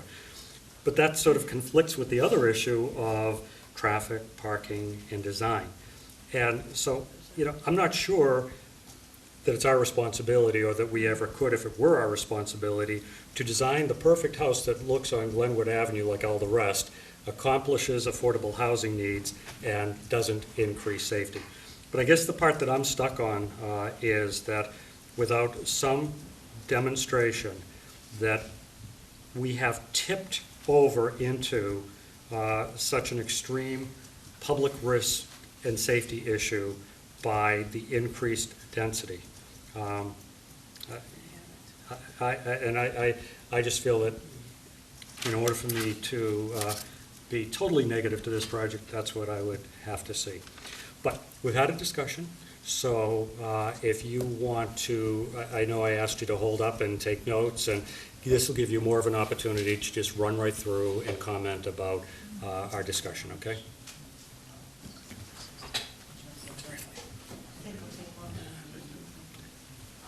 Ms. Goldsmith, if you would also, Yes. just for the record. Vicki Goldsmith, the Executive Director of Habitat for Humanity, and I would say a little bit of I think really the confusion on some of the issues at the first hearing had to do with some transition in personnel, and I think we had everything clarified tonight, but I was the one person that worked very closely with Don Dickinson, our lead designer, when he came up with the original concepts and proposals. The closeness to the road was solely, in this instance, although what Jack says in general is true in terms of kids and yards, but in this instance, the driving consideration was a design aesthetic being more in conformity with the neighborhood, which actually, as some of our volunteers pointed out to us, had to do with vehicles that were more in use back in 1907, 1908, with the houses being so close to the road. If it's the will of the board for, the safety issue tipping and for better parking to move the houses back somewhat, as long as we can meet other engineering considerations, we have no objection to moving the house back a bit. Again, that was to try to work with the aesthetic of the neighborhood. And I'll let, I think, Ladora address the other issues, or, yeah. Thank you, Vicki. I think the main issue that I've heard again and again is the safety issue.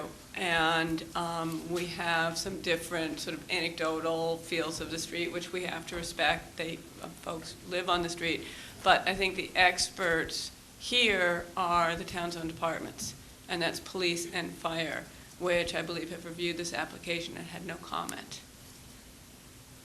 So I think that, from that, unless there's, more information you need from us, I don't know what else I can tell you regarding the safety issue, except that, your police department says there is not one.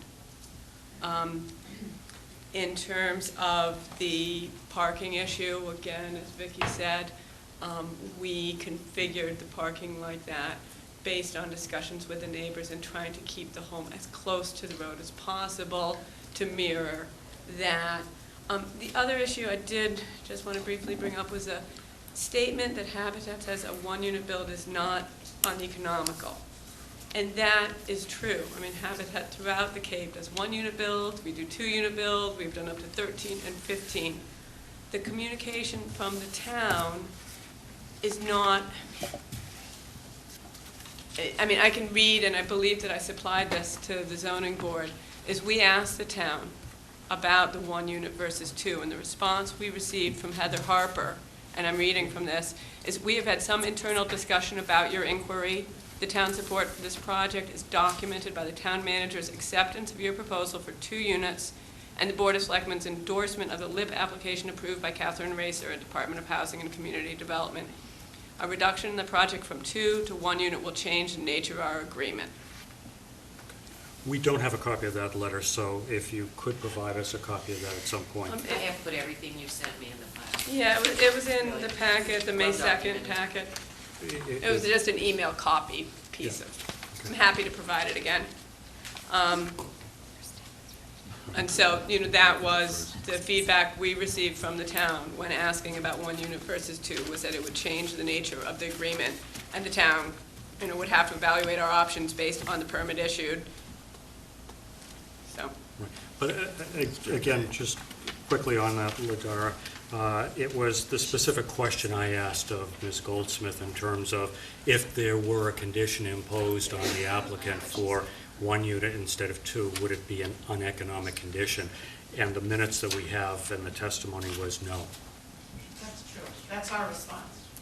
Yeah, so, and again, as you know from being very familiar with comprehensive permits, that's one of the conditions, that we can't impose something that is uneconomic. So I just wanted to get that issue off the table so that we could have more. But let me push you a little bit further, your response to the parking, because you had wanted to raise your hand when we were talking about parking, and I heard you not say anything. Again, it was just the concept that we originally had proposed a dwelling, I presume that was further back from, and again, I was in unboarded habitat, but what I've seen from the file is we pulled the dwelling forward, at the request of neighbors to mirror the architectural style. We're happy to move it back and do anything creative with the parking if that's desired. I mean, I do believe that there is enough space on the lot to solve the parking problems. All right. Based on our discussion, and you've heard those that seem to be in favor of 1 unit, those in favor of 2 units, and all of the other issues that have raised, Does Habitat want to go with this? Do they want to regroup, come back to the board with anything? It's your choice at this point. I have to defer to our leader here. Can we talk for 1 moment? I mean, Sure. I'd be Are you happy. talking one versus two houses? Is Well, that what you're asking? Actually, the entire discussion we had, including the fact that you heard some people prefer one versus two, and it really comes up to you folks. If you want, we can take a brief break here. People may need just a few moments themselves, and we'll come right back. So we're going to take a 5-minute break, everyone. Those are here for the next hearing. Thank you for your forbearance. And we'll take a quick 5-minute break, and we'll be back. Thank you.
Let them do this. See, when you,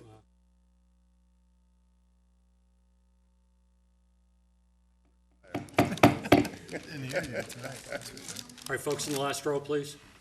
Okay, we're back on the Habitat application, and thank you for taking the opportunity to have a discussion. Thank you for giving us the time. First of all, I just wanted to just clarify one thing that you had mentioned that we said we didn't have. We do have the information from Heather Harper stating the fact that the LIP application is for the 2 units, not for a 1 unit. And we said we didn't have it. The letter's not here, but the reference to it is. And then just one more thing before. So if we could still have a copy of that letter, though, it would be very That would valuable. be it was good. an email form, and I can supply the whole email. Okay. And the I other do thing. have the email, it was a duplicate of what Vicki Goldsmith had submitted to me, and I did email back to Lead RSA, and Vicki submitted it. It must have been attached to the second RFP, and it wasn't referenced in the email. So in lieu of putting duplicate in there, that's what it is. The other thing that I We do have, have just for clarification for myself and maybe some of the other board members and maybe the applicant, we're here for 2 units. We're not here to modify this application for 1 unit. That's not what we're here about. I just want to clarify that that's what we're doing. And where the RFP is for the 2 units, we don't have the power to change that as the zoning board. Correct? Well, my reaction would be, I agree that we have nothing to do with the RFP. Correct. We have nothing to do with the LIP. Correct. The application comes to us. However, 40B does give us the ability to negotiate an application. And what I think my interpretation of negotiations, we've thrown out our thoughts.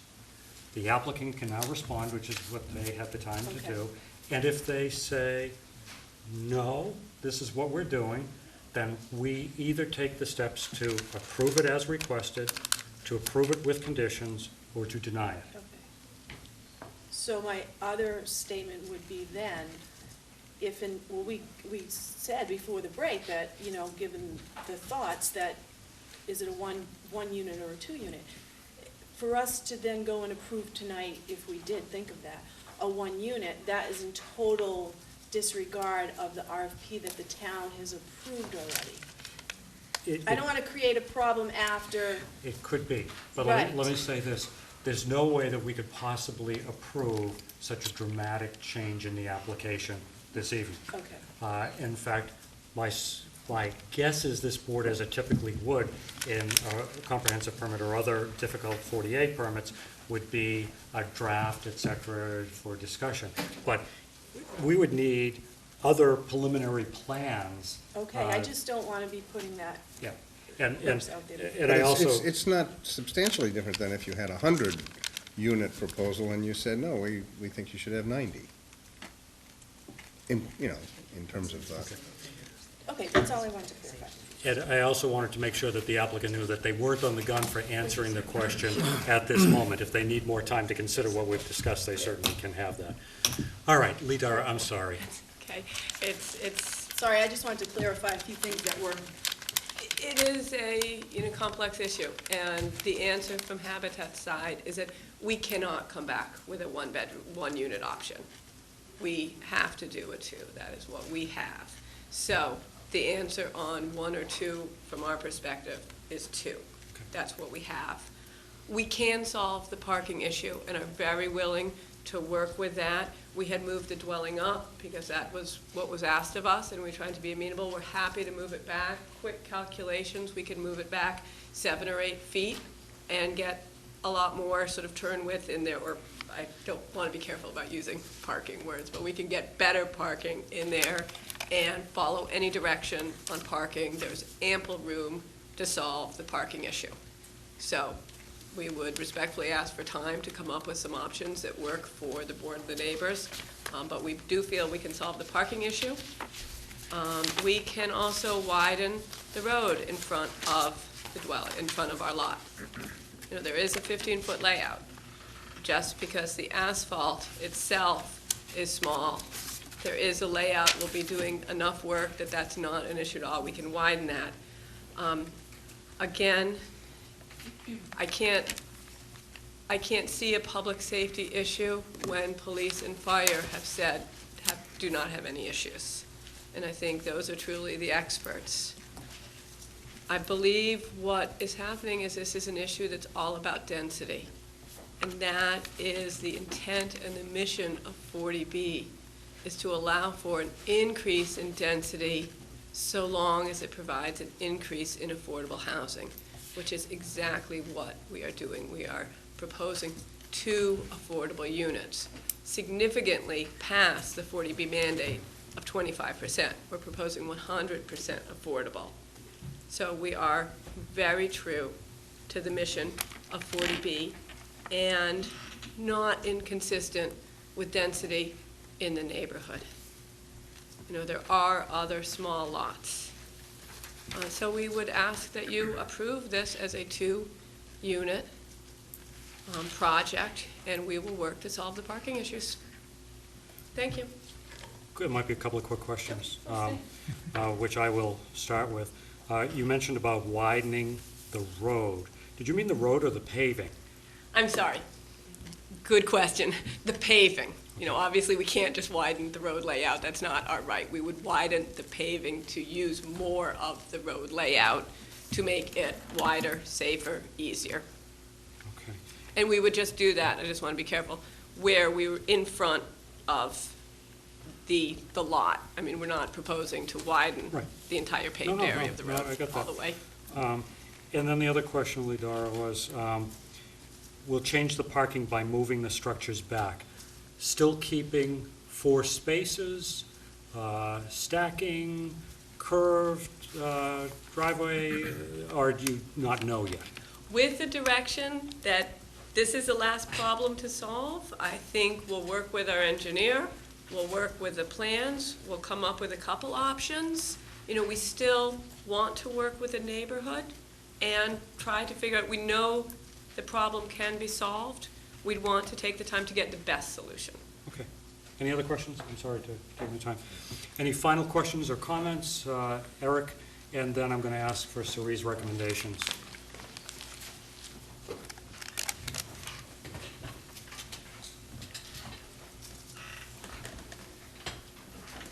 Eric Zettler, 63 Glenwood Avenue. I just wanted to address a couple of the items that have come up that I think I have some input on.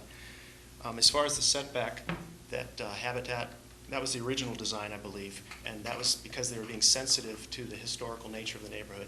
Well, it's not a historic district that far back. It is on a historic register because of the line of Queen Anne style houses that were all lined up in the same place, and that's why Habitat originally sort of had that style, and it was even with the rest of the houses. So if you start moving that back, again, to accommodate more parking, you are going against one of the things that was part of the original mission from town meeting, which was to in keeping with the feel of the neighborhood. The second thing is as far as, I would use an analogy from medicine where if you're trying to figure out, okay, what's too much density? That was originally a 1-family house. So if you're going to do no harm and not increase, would be to not increase it above what it was before as far as keeping the street the way it was. That lot has never had 2 houses on it. So if you want to keep it the way it was, 1 family. And finally, Mr. Chairman, your question of the tipping point. Well, as an ecologist, unfortunately, we generally don't know what the tipping point is until we're past it. That's been historically with fish stocks, everything else. You can't answer where the tipping point is, usually, until you're past it. And so I would just caution you to say, well, if you can't prove where the tipping point is not a reason to be afraid of the tipping point. Thank you. Except our burden's a little bit different, Eric, and the regulations from the state. Okay. You know, it's not our burden is different, as I explained. So that's the only way we can modify or deny an application. Okay? All right, Suri, recommendations in terms of moving forward here? Well, I think it should be continued so that they can come up with a plan that they're talking about, plus give us a preliminary plan. Repaving the road, they're probably going to have to talk with engineering, especially since they're just doing it in front of that house. Okay. And that's pretty much it. If they could get it to me in a timely fashion, I can get it to engineering, have planning, the historical people comment on it. Okay. All right. All set? Lidara, you're going to have to come up. What we would respectfully request is the will of the board on the unit numbers, because we are a nonprofit. We do try to keep our costs down, and if it's one, we can't go forward, so we wouldn't want to do extra engineering. You'll be the next chairman of the board, because that's exactly what I wanted to do.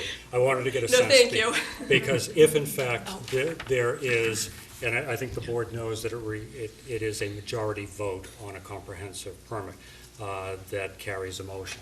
So if there are some real strong feelings about being opposed to the 2 units, let's hear it now, and I think it's a reasonable request rather than having an applicant come in and put a lot of money into, even though they are still preliminary plans, a lot of money into it, because it will be a pain.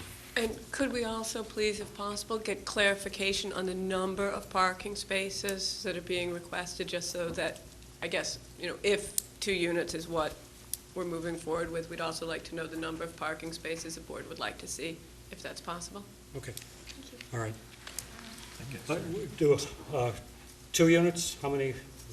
Where do you want to start with? You have to remember it's the majority voting It members. is, just and so that's, they thank you. understand And it is the regular Right, voting. 5 voting members. So where would you come down on 1 versus 2? Okay, so in looking at your criteria, local concern can include to promote better site design and site and building design in relation to the surroundings. I think this is a somewhat unique situation. It is historic, old, small, extra small lots. It's a very narrow roadway. I come down with 1. Okay, Dennis.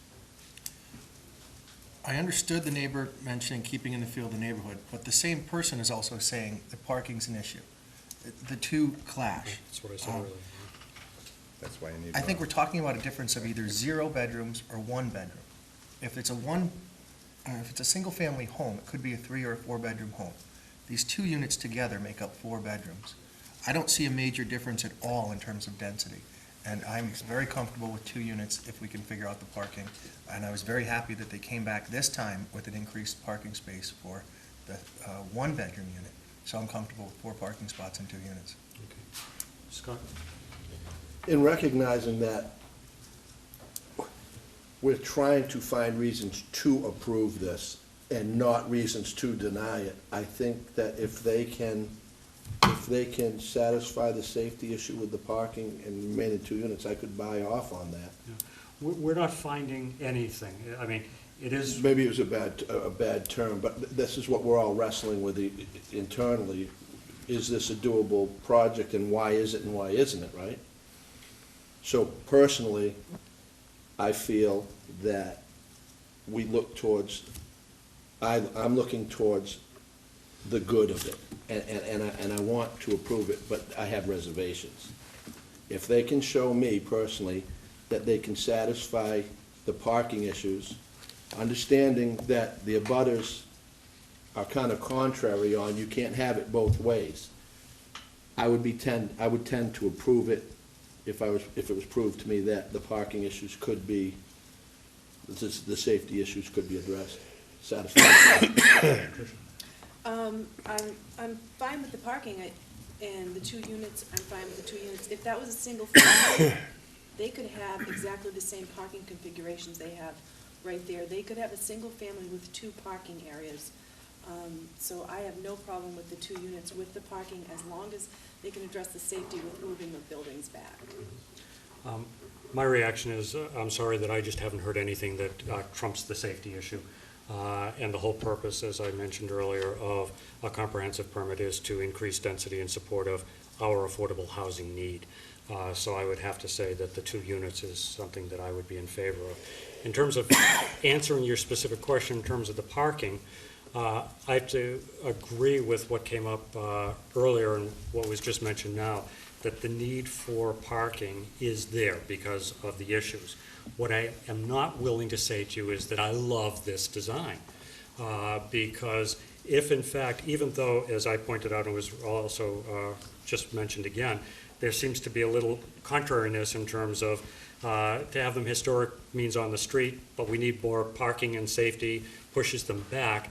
If there's some other way of reducing the obviousness of that parking, that I think that helps bridge that bit of a gap. And, you know, if it doesn't mean pushing them back and they're closer to the street, well, that's better for the historic sight line.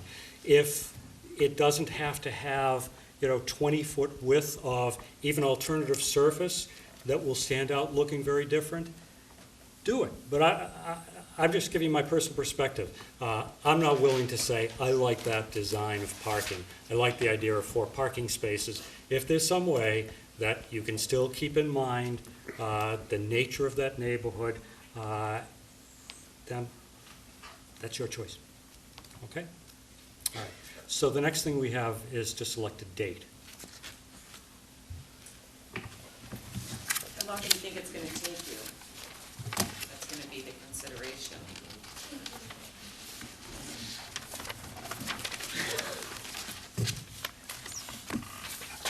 This may be old.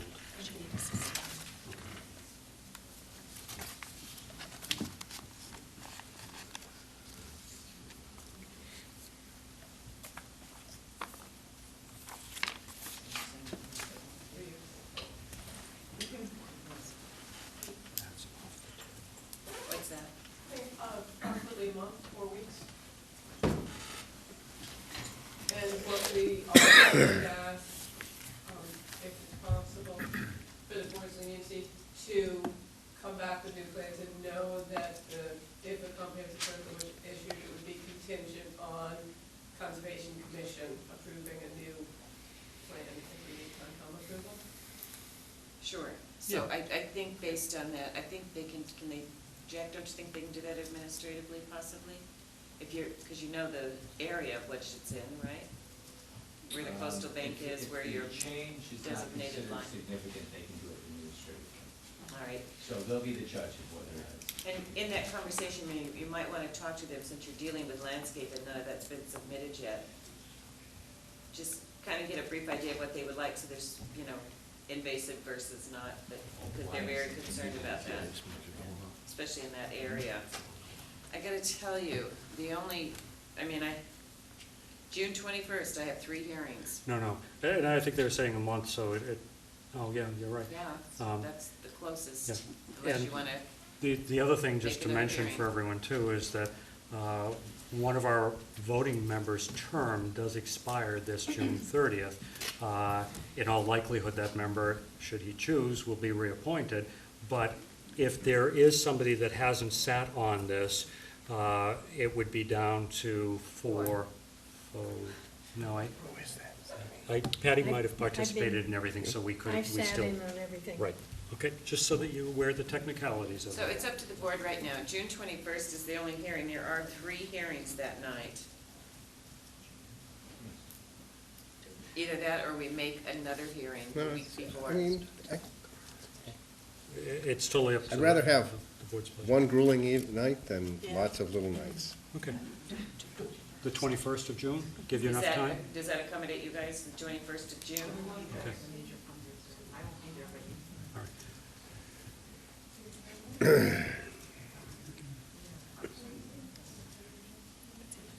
When would be the, that's, you have to be sure of getting It's either going to be June 21st or July 12th. June 21st. Okay, And if I could ask you to give us any new information sufficiently earlier than this last time, because if you're looking at road layouts, if you're looking at changes, we want to be able to have our departments weigh in on those things. And when we don't get things, it's not good for us. When would you like materials then? Well, being that we have to go to the engineering, normally the board's procedures state that 7 days in advance of the hearing, but because I'm gonna have to go to engineering, unless you're gonna sit with them and they're going to come back to us, conservation and historic, if it could be at least 2 weeks. Okay. Then with that, I would entertain a motion to continue this to June 21st. Just a quick question, do you want to do it earlier that day? Since we do have 4, do you want to start at 5 o'clock or not? That's up to the board. Just a quick question to the board before I get the It motion. it definitely shouldn't be as long as tonight. Oh, it shouldn't be. Well, then, yeah, okay. Do 5:30. 5:30. Okay. 5:30, everyone? So a motion to June 21st at 5:30 PM. So moved. Second. Okay, all those in favor of continuing this hearing, say aye. Aye. Opposed? Unanimous vote. Again, thank you. Excuse me, who made the motion? Trish, seconded by me. Seconded by Dennis. Thank you all for your participation this evening. It helps this board tremendously. Okay. All right. Did you want another break at this point? Yeah, short break, Okay. please. As we move into our next hearing, we are going to take just a 3-minute break. So we have a change in clerks. Is there another set? Yeah. All right. And one more. Right there.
very much. We're back.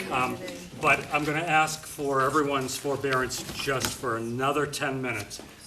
There's been a request, and I'm going to ask the board if they're willing to entertain it, to take one brief item out of order on the agenda. And it was a request for administrative approval of modification for special permit number 70-01. So if the board's willing to take that out of order, I would ask for a motion. So moved. Second. I got Mrs. Favuli and Mr. Zelinski. All those in favor, say aye. Aye. Opposed, unanimous vote. Okay, and help me with this in case, in order to be brief. This is a request related to the Capizoli comprehensive permit, Fresh Pond. That comprehensive permit had required that 2 of the affordable units be held out as rental units That they own. that are currently owned by the Falmouth Housing Corporation. And the request is to come back for a change after the issuance of a permit, which is under the regulations at 760-56, I think it is, 11, actually. And the issue, and again, to just quickly summarize it, is that the tenant who is currently in that dwelling, affordable dwelling, wants to be able to purchase it. In order to allow that to happen, the board, under the regulations, has a couple of options. The first option is to determine whether or not this requested change, and the change is taking one of the rental units owned by the corporation, and making it an ownership. So it'll leave this project with only one rental. If the board deems that it is an insubstantial change, and it votes that way, it is automatically approved. If it deems that it is a substantial change, then there'll have to be a notice of a hearing for a modification of the comprehensive permit, and we would have to schedule that through the normal hearing process. So, anything that you need to add briefly to what I've summarized? Sri? All of the homes in this development were all sales homes, Except for 2. except for the 2 owned by the Falmouth Housing Corporation.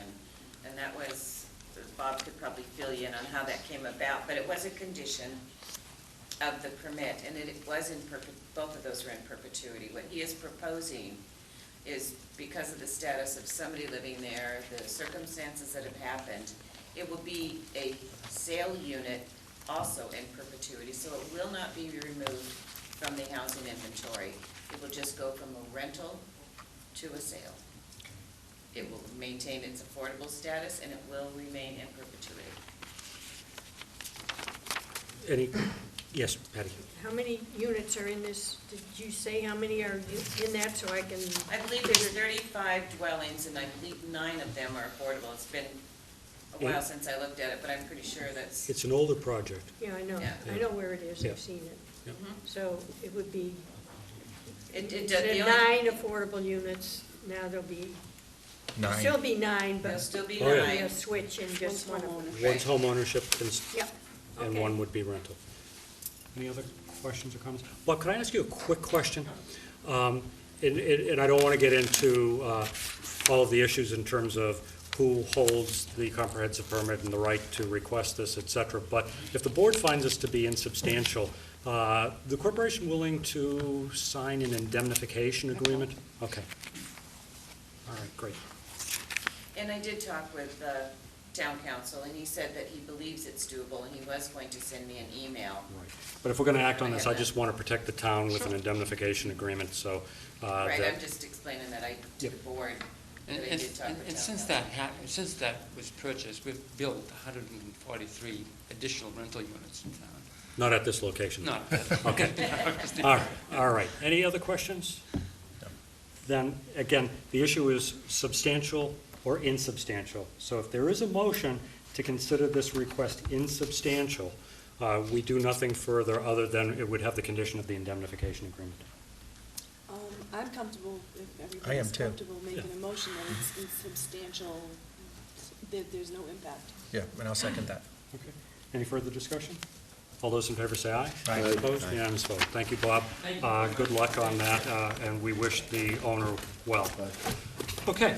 Thank you, everyone, for your forbearance and critiquing us in terms of how we proceed. But we're now moving into the Johnson Homes application, which had already been opened previously. It's been read into the record. So I just want to go over a couple of things before we enter into this.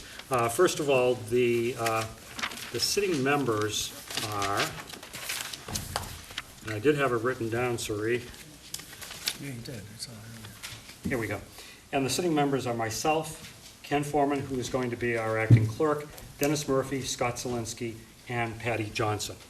And first of all, before we get going, I want to sincerely thank all of you who were here at the last hearing for your cooperation and for your thoughtful and respectful participation.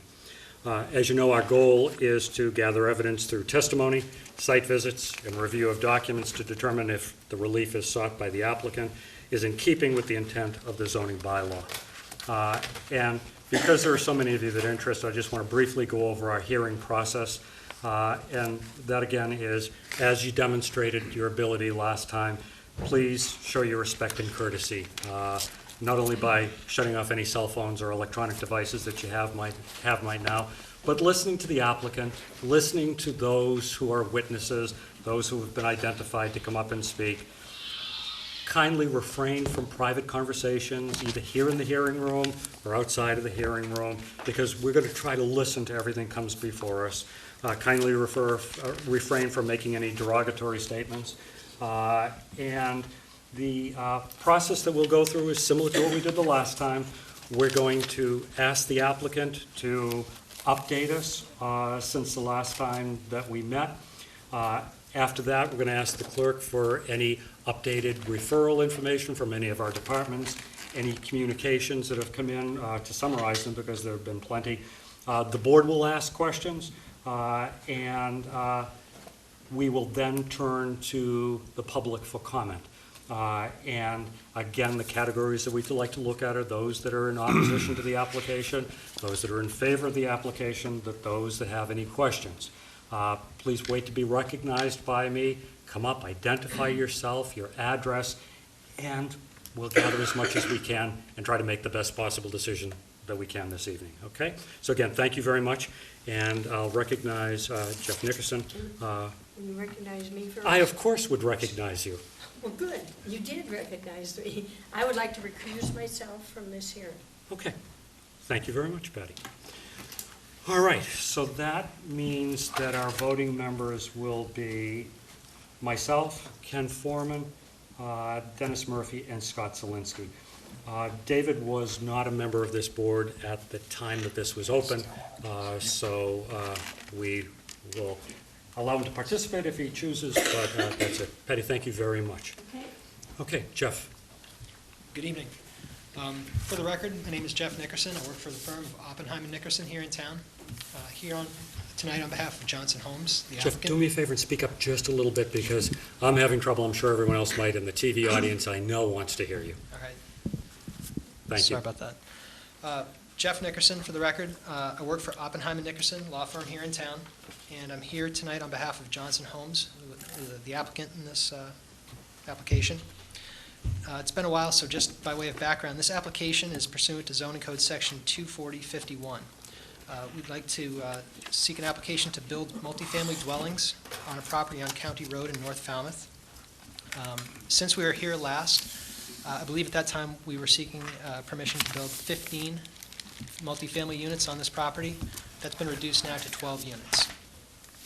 I'd like to give a brief overview of the configuration of the site. Ultimately, I'm going to pass it over to Tom Bunker, who has really developed the site plan. And I'd like to also try to answer some of the questions that were raised at the last hearing by the board. As I mentioned, the site is substantially similar to the plan that you saw previously, but now we have one triplex on the north side of the parking field in the residential component, and 3 triplexes on the south side. 2 of those buildings are going to be townhouse-style units, so 2-floor living, And two of the buildings, they will have one townhouse component, and each will have two flat styles, so the first floor living, and then the second floor would be independent of the first floor. As I mentioned, last time there were several questions that the board raised. I know that a large concern of the board and of the abutters related to Cedar Lake. The applicant retained Leslie Fields, coastal geologist and marine environmental analyst from the Woods Hole Group. Leslie submitted a letter, and it was her conclusion that it was, quote, highly unlikely that the proposed development will have an adverse impact on Cedar Lake. Her letter was submitted last Thursday, submitted for the record. I feel it's very comprehensive, and that it unequivocally states that this project is not going to adversely impact Cedar Lake, which is in the general vicinity of this proposed development. Another question, Mr. Foreman was wondering about the septic system flow design for a multifamily project as opposed to what else might be permitted by right or by special permit on this property. Multifamily residential is calculated based on bedrooms. They figure 110 gallons per day. At 24 bedrooms, which is the number of bedrooms on this project, that would be a flow rate of 2,640 gallons per day.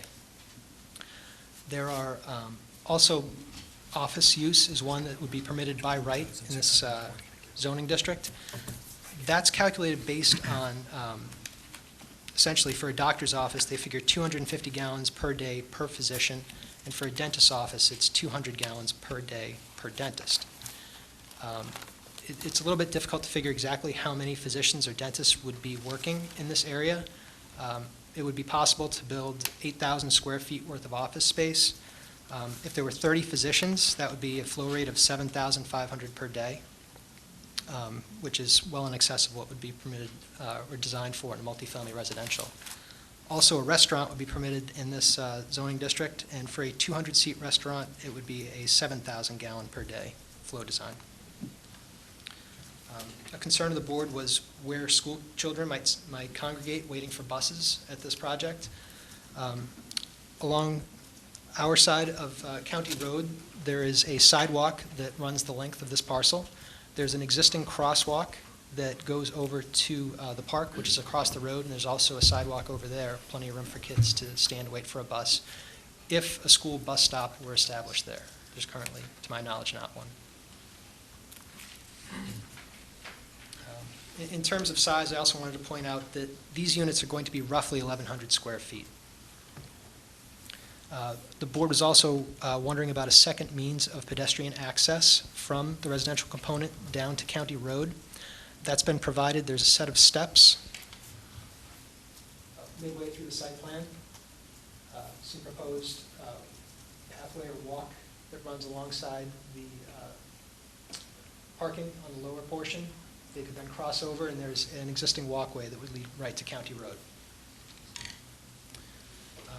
There was also a question as to the location of the septic system, as part of the leaching field is located in a general residence B zoning district at the far northeasterly section of the site.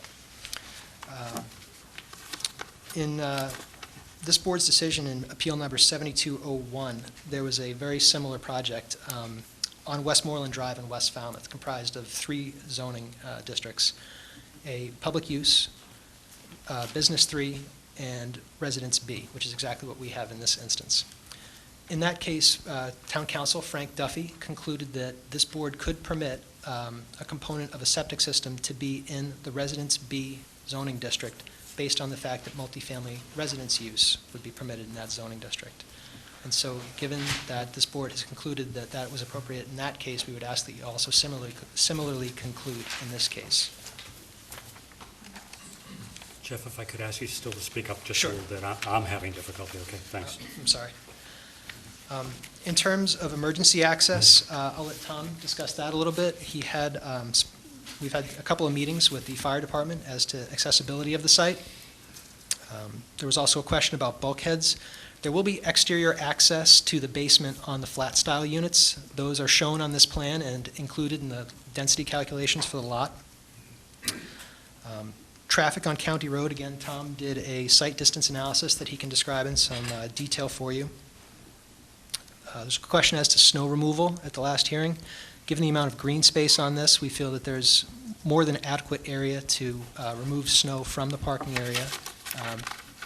If we have winter like last winter, it shouldn't be a problem, certainly. But there's certainly lots of green area that we can move the snow to. Question as to lighting, it would certainly all be lighting in the parking areas that would be meant to be contained on-site and not to shine onto the adjacent properties, along with bollard lighting that would lead along the pathways of the site down to County Road for pedestrians.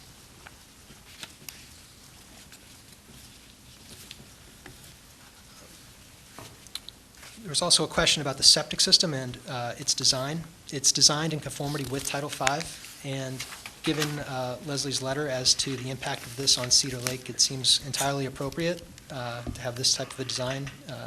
Wouldn't be necessarily a need for a more sophisticated design insofar as this isn't going to be something that would have a material impact on Cedar Lake.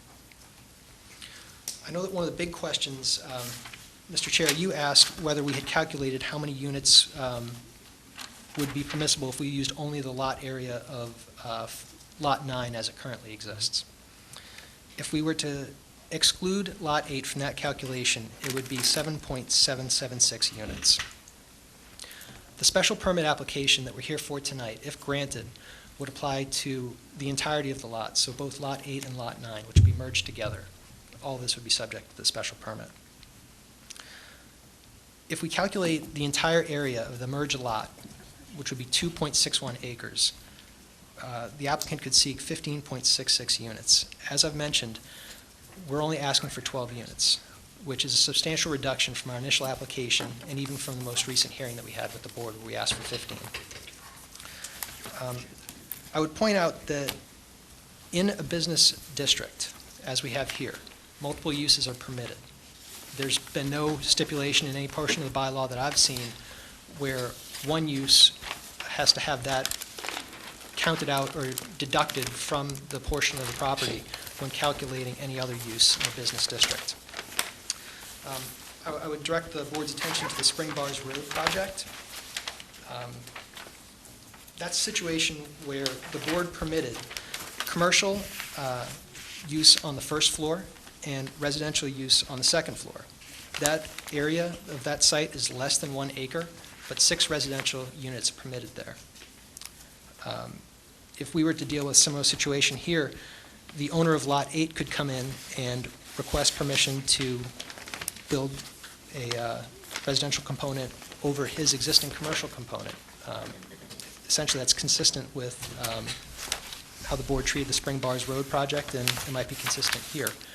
I really think that it's appropriate to not consider a deduction of the area for the existing commercial portion because there's really no precedent in the zoning bylaw that requires deduction of that area.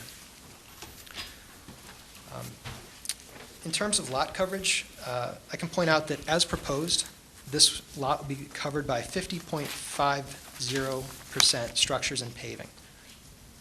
65% is allowed by right. Buildings will only cover 16.6% of this lot. 35% would be allowed by right. But did you say 15.6? 16.6. 16.6, thank you. It certainly is, in my opinion, not a situation where it's an overburdening of the site because we're well below the permitted lot coverage requirements. If this were a situation where the applicant were trying to, really maximize the use of this property, we certainly wouldn't be at 50.5% total lot coverage. It would certainly be something that would be much higher. It's the intent of the applicant in submitting this application to try to develop something that's going to have a real use for this town and that's going to be appropriate for the area. I'd also point out that the density that's proposed by this project is significantly less than some of the other projects this board has approved. The Good Builders project at Old Main Street in North Falmouth has a density of 15 bedrooms per acre. The Old Dock condominiums in West Falmouth have a density of 18 bedrooms per acre. West Wind condos, 15 bedrooms per acre. Our project has a density of 9 bedrooms per acre in terms of a unified site. I'd like to yield to Tom Bunker of BSS Design, who can discuss the site plan, the height of the buildings, and some of the site distances. Just a quick clarification, if you could, before you go. You said bedrooms per acre? Yes. Is that what you meant, or did you mean units? I meant bedrooms. Okay, and there's only 9 bedrooms per acre in your site? Yes. Okay. Proposed site, okay, thank you.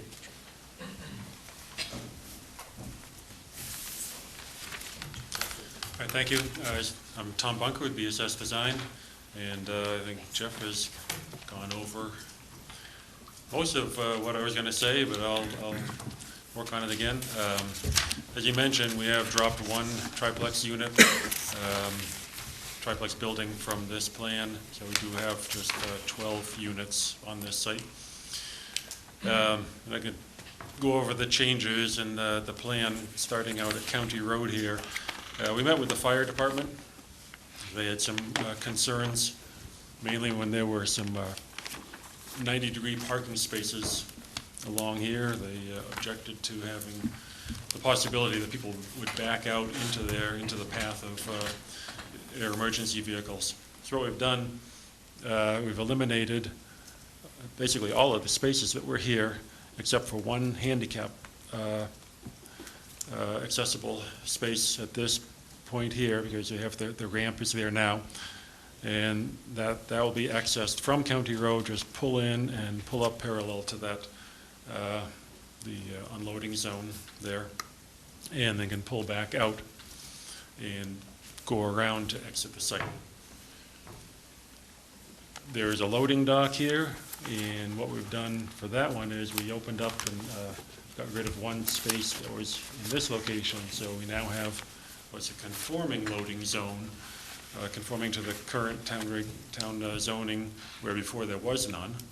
A 45-foot long loading zone right here, and the dumpster at the back of it. We anticipate the dumpster, the trash collection will be scheduled at appropriate times when deliveries are not. Right now, the owner of this always had basically UPS, FedEx type trucks in here anyway. We wouldn't even need a parking space that big for their deliveries, but we have a conforming type of loading zone there now. So we created this island here, or lengthened, and this island, created this island. Actually, there were 2 spaces here. We created the island here. So what we've done is separate the residential traffic from the office and possibly retail traffic that's in the rest of it, to make better traffic flow through that area. As on the previous plan, we have a sidewalk, 4-foot wide sidewalk along this area. We have added low bollard type lighting posts along here to light the walkway. Going out there, there'll be bollard type that will direct onto the site, and low, so they will not affect the occupants of this building here. And further, when we get onto the site, we move the dumpster location before the trash pickup. The truck might have had to stay out in that lane. We push the dumpster further up onto the site, basically making use of where this building used to be. So now the dumpster is behind the shed that's on the other property here. We also have some screening plantings around it. And this zone right here is deep enough for the truck to come fully onto there, off of this driving lane, to empty the dumpster, and then can back out and leave that way. It's a better situation for that. And also, when you get up here, give the occupants take the pathway away from the driving lane for a while. Let them get through the a green treed area, and they can also walk out and put their trash in the dumpster on their way out.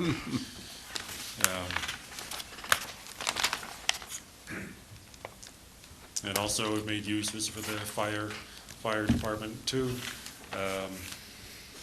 where the parking, part of where this unit was and where the parking was. We have a large turnaround area for emergency vehicles. I think that could be characterized, the Mike Small, the safety officer, felt this is a big improvement over what we had before. I think they're happy with it. So we have that, the turnaround there. And go over the location of the buildings. We have just said there are two buildings that are, two of the buildings are made up of just 3 townhouse style, next to each other, and 2 of the buildings have 1 townhouse, 1 2-story unit, and the other 2 units in the building are flats, one above the other. The ground floor building will be handicap accessible. Ground floor unit, rather, will be handicap accessible. The two units, this one and this one, are the 2 that have the 2 accessible units in them. So we have 1 handicap spot for each building. As I have a note on there that it will only be marked as such based on the occupancy. If there's somebody that needs a handicap unit, then that will be marked as such. Those 2, because there's 1 unit above the other, have outside stairs getting to the upper unit as a second means of egress, and also a bulkhead, which is the access for the upper unit down into the basement. So that's in those locations. This patio on each unit is for the upper unit. The lower unit has the patio behind the townhouse style. Each townhouse type unit has a patio directly behind. As before, I guess you never saw it with the septic system for 12 units rather than for 15 units. The septic system got smaller as a result of dropping 3 units out. So that's in the back of the site. Each building is served by 1 septic tank, and it does all flow down. As before, it is Title V, except that it is it is considered this Presby is considered an advanced type. It does need approval from the Board of Health. But we've had this type of system approved routinely on several other projects. The Schoolhouse Green project over by the Stop and Shop being one of them. We use this type of system.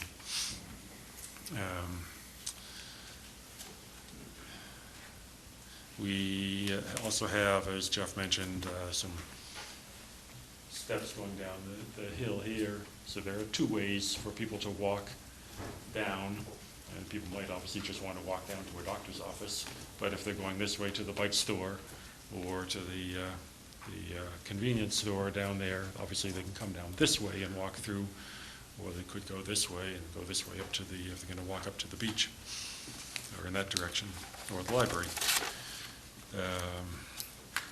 Plantings, basically we have a number of the larger street tree, shade tree type trees around the site. Some of these, the cedar tree, there's more screening trees around the dumpster on this side of this building and around this side of this other building. And we also put some screening trees in behind the housing assistance building that's up on the hill. The hill there is about 7 feet higher. The ground is about 7 feet higher than the ground would be for this building. So it's quite a ways up. And actually, this building, which I believe is a 2-story building, is going to be the 2nd floor. So this is going to be, taller than. I mean, ultimately, it's full story taller than the buildings on this site. In addition, there's some flowering trees and sort of in the garden area by the patios. We have the flowering type trees and along the front, perennials and hollies and things down there.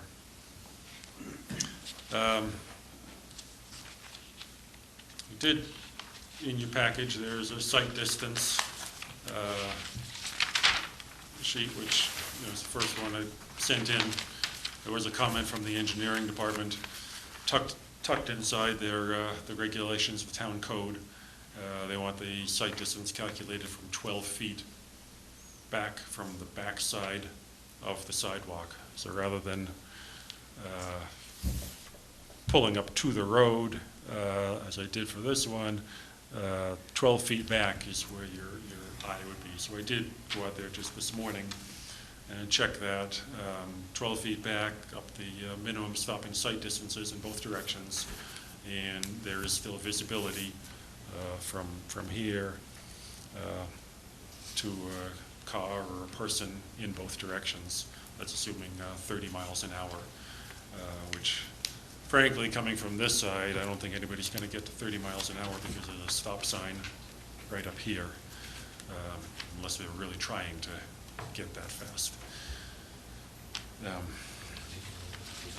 So there is, it does meet the minimum standards for stopping sight distance, and frankly, if someone were to stop 12 feet back and take a look, they're still going to go up to the edge of the pavement and take another look, and that's when these numbers come into effect, where there's 336, 390 feet of sight distance, well exceeding the minimum required distances. I also have responded to the engineering department's memo with some concerns that he had regarding the proximity of some of these leaching structures to a property line and to foundations. I did send it to him today, I guess it was today. And I have, if you'd like to hear, I have some plans I can show. I basically have a email, a letter, which I think might be in your package there, but I also have a plan showing the changes that I made to satisfy all of these concerns, if you'd like to see that. It's totally up to you, Tom. Excuse me? Totally up to you. I know things that might have come in this afternoon this board wouldn't have seen yet. Mm-hmm. I forwarded it to the boards of that PDF Right. that he's talking about. Yeah. Still didn't have time to see it. If you care about the nitty-gritty of drainage details, I can explain it to you if, Well, I think certainly the board could ask you questions, Tom, if you want, and I think the ultimate goal is our engineering department satisfied? That'll be the answer that we'd like to hear, and you may not be able to give us that I answer. can't give you that answer yet. I don't think he's had time to do it, but some of his concerns are about, well, some inverts, there was some, between editing from revising from the last plan, there are some numbers that got left on there, there's some of that type of thing, which obviously will all be cleaned up when we get the really final plans for construction and for final approval from the engineering department for that. But all of I had to go through the calculations just to make sure that it was doable, that all of these structures could be moved to appropriate locations and sized appropriately, and they can be. Everything can work to my satisfaction, and now I can make it to his also. So I'll leave, if you have questions about specific questions, I can be glad to answer them about that if you go through referrals. Sure. Other than that, I think I've covered what I need to. Anything else, Jeff? Please do. Thanks for your patience. Just to summarize, I believe that we've met the special permit criteria as stated in 240, Section 51. Won't run through all those in detail. We also have to, meet the criteria in 240, Section 16, which again, I think through the submissions, we've satisfied our burden on that point. We've confirmed with Leslie that this project is not going to be detrimental to Cedar Lake, which is a big concern I know that the board and the abutters had. And I'd like to point out that we've tried to listen to the board's concerns and the neighbors by reducing this down to 12 units of residential housing. This isn't reflective of what could happen by right on that parcel, office space, retail, restaurant. it's really a special permit process. It's not something that has been presented as a comprehensive permit. It's something that we've tried to be responsive and really listen to what the concerns are and try to develop a plan that will work well for this property. I think this site is great for this project. If you have the opportunity to live in one of these units, you can walk to the beach, you can walk to the fields, you can walk to the library. There's, several businesses in the area that could probably stand to benefit from these sort of consumers being in the area. It's proposed to be developed by Johnson Homes, a company that's been in town for decades. They employ local folks. As constructed, this would give local tradespeople jobs. And when it is constructed, it's going to give people in town, young people in town, families starting off, people that can't afford to buy a house, a good, safe, clean place to live, built by a well-respected builder. We all know what the housing costs are like in Falmouth. We've submitted several articles as to the fact that young people can't necessarily afford to buy houses. This might give them a good option. It's, certainly intended to provide an option for year-round living. It's not going to be a rental situation where you can, be in there from the end of September, but then you got to be out by the end of May because it's going to be a summer rental situation where they're going to want to rent it out to folks who would pay more. This is a year-round rental for working people in town. It's really, I feel a project that is appropriate. I'd be happy to try to answer any questions that you guys have, and I thank you very much for your patience in listening. Thanks, Joe. What we're going to do is ask the clerk to review any updated information from town departments and review the correspondence that we received. Okay. Well, since our last hearing, received quite a few letters, at least 11 opposed, as well as from various abutters, including one notable one here from Virginia Valiella that just also asks for assessment of impacts on Cedar Lake and suggests putting in some water table wells to monitor that. Concern that we've already expressed about the height of the buildings as viewed from the roadway, stormwater drainage management, which I think you addressed, and questions about the safety of pedestrians crossing the commercial area. So I think that probably summarizes the concerns of most of the others. We also have a response from the town engineer, or from Scott Schluter, regarding the site visibility, and he concludes that based on the measurements taken at the site the morning of May 10th, there's adequate visibility at this location for a vehicle approaching our site's driveway to meet the town standards. As most of the rest of the information is covered already by the applicant in terms of drainage calculations, revised drainage calculations, and as noted, we don't yet have a response from the engineer on that. Thanks, Ken. Any updated information, Suri, that you have? Not that I can think of, and he did mention the revised plans and everything that was submitted. Okay, great. All right, we'll start with questions from Dennis, okay? Thanks. Jeff, when you came in with your original proposal, that was for 52% lot coverage, I think, and so you're down from that to 50.5? Right. Is that right? We're currently at 50.5. Okay.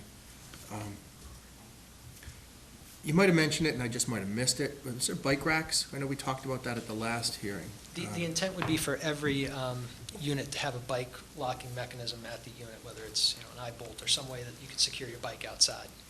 Okay.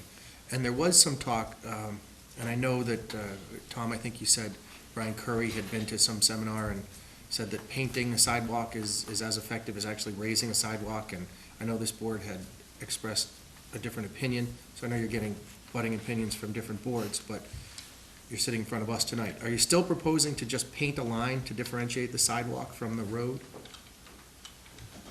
Yeah, it wasn't actually Brian Curry who had said that. It was a seminar that I went to, and Marlene, the assistant planner, was there also.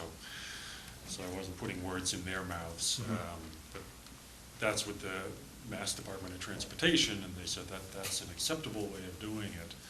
But now, we were just talking earlier, and I think a lot of the concern, particularly at this point, was because we have 90-degree parking and people might back out. But in just talking now, we will put a curb along there and a 4-foot wide sidewalk to do, you know, that separation there. Great. Okay, stay right there.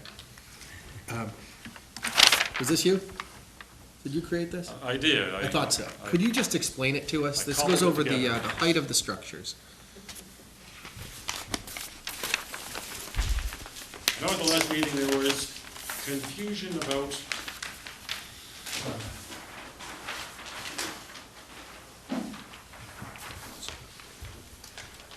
Tom, let me pull up the, see if I can do it.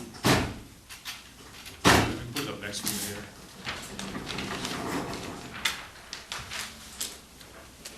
Yes, it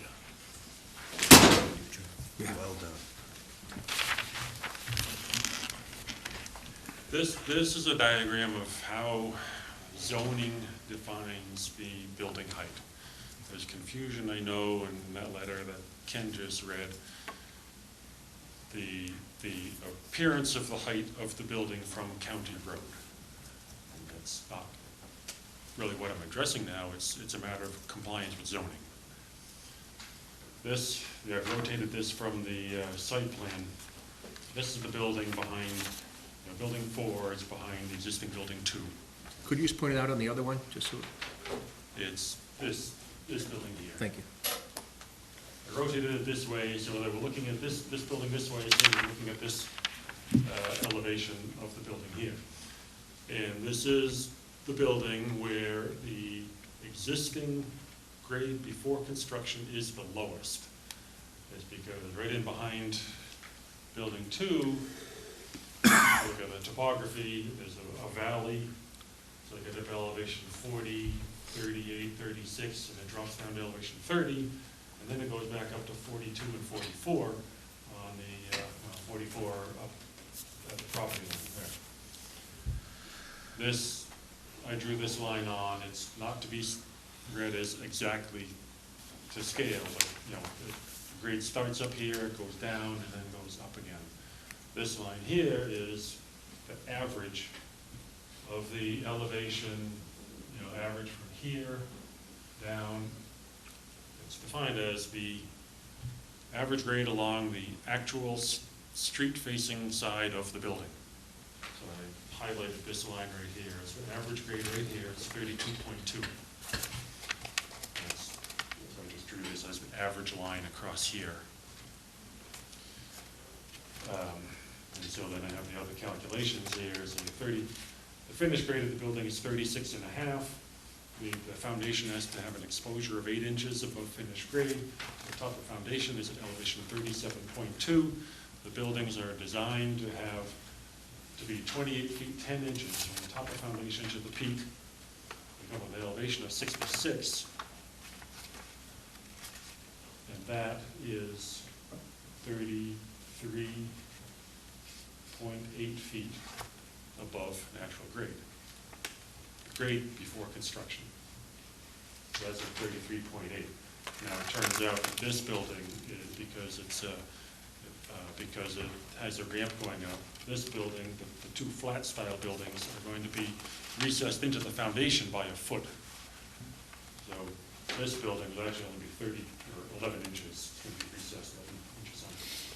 This building will actually only be 32.9 feet above the pre-existing natural grade before construction. That's the zoning issue. It's a zoning definition of the height of a building. It's a little difficult to get on this site.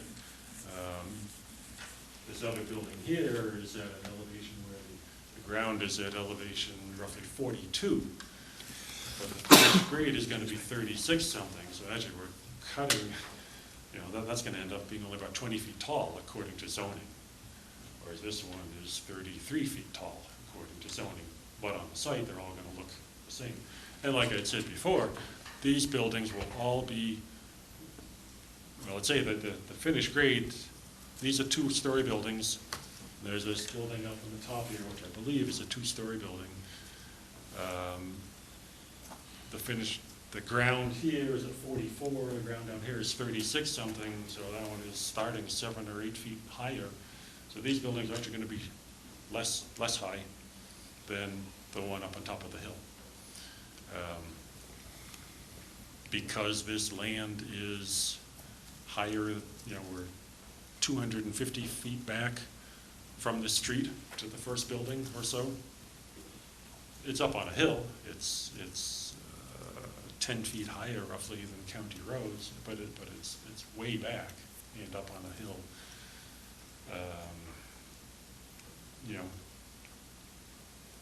Above natural grade, this one is approaching the 35 feet, but above the finished grade, it's only 28, 29 feet high. So I don't think, they're not going to loom above. They're not going to be like skyscrapers. It's not Manhattan. These are back some, and partly because the land next to it is 8 feet higher, the land behind it is 8 feet higher. The land on the north side is about the same height here, and so 28, 29 foot high building here is going to be roughly the same height as a two-story building on the other property. Okay, thank you. That's all I have right now. Scott? Tom, I get a couple, and I'll restrict my questions for right now to the area around Building 4 and parking space 1, okay? The rough grade there, well, actually finished grade there would be somewhere around elevation, what, 34 and a half? It's close to 36, or it's, that walk across the front is going to be at 36, pretty flat across at 36 and a half, so All right. that parking there is going to be around 36. So just to the right and just to the right of the hydrant, is that a proposed curbing or Cape Cod? That's a berm. You mean, are they Okay. no shutters? If you go left of that to the bottom parking lot, what is the grade elevation change from I that think it's cathedral. Cape Cod berm to the bottom parking lot? Uh, 6 feet? At the hydrant, it would be more like 7 feet. The back edge of that existing parking is about elevation 28. Okay. To the left of the hydrant, you had made a mark with slashes and dots that weren't on a key that wasn't identified. What is that going to be? That's a fence, Where's the building plan? Oh. post and rail fence. Okay. All right. That was going to be my next question. What is to keep traffic from, on the off chance, somebody jumps that Cape Cod berm and ending up down a 6 or 7 foot drop? Is that fence going to be substantial enough to keep that from happening? It was not intended to be, but if you think it's important, it could be. If you think it could be a guardrail type of. Okay. Yeah. And then just to the south of what we're talking about, are those going to be like landing steps there? They're like timber steps. What is the grade change from the top step there to the bottom step where it changes into pavers? Well, it's from 28 to, basically to the walk is at 36 and a half, so it's like 8, 20 and a half, about 8 feet. Okay. 8 and a half. No guardrail, no handhold, no There should nothing? be, And are those going to be lighted? there should be. There are some lights. I have a little symbol there that looks like with some bollards. At the head and at the toe, will be That right. was a boy who didn't have a handrail. Okay. Yeah, but That's all I we have, can Mr. Chairman. Thank you, Tom. Okay, Ken? I'm trying to figure out how we count the commercial buildings in terms of units. What would the equivalency be as to how many units they count for?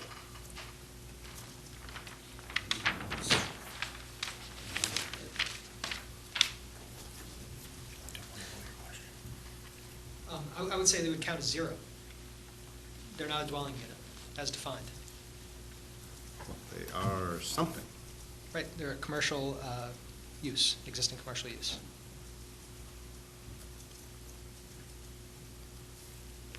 Is there anything in the bylaw that says they should be counted as zero? There's nothing that says they should be counted, and there's nothing that says they should not be counted. Okay, so the bylaw is moot on that, or mute on that, I guess.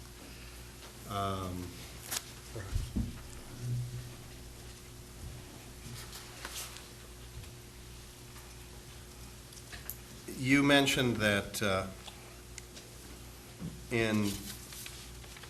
so when this was originally permitted, or when the zoning change was approved by town meeting, the proposal was for professional office space, as I understood it.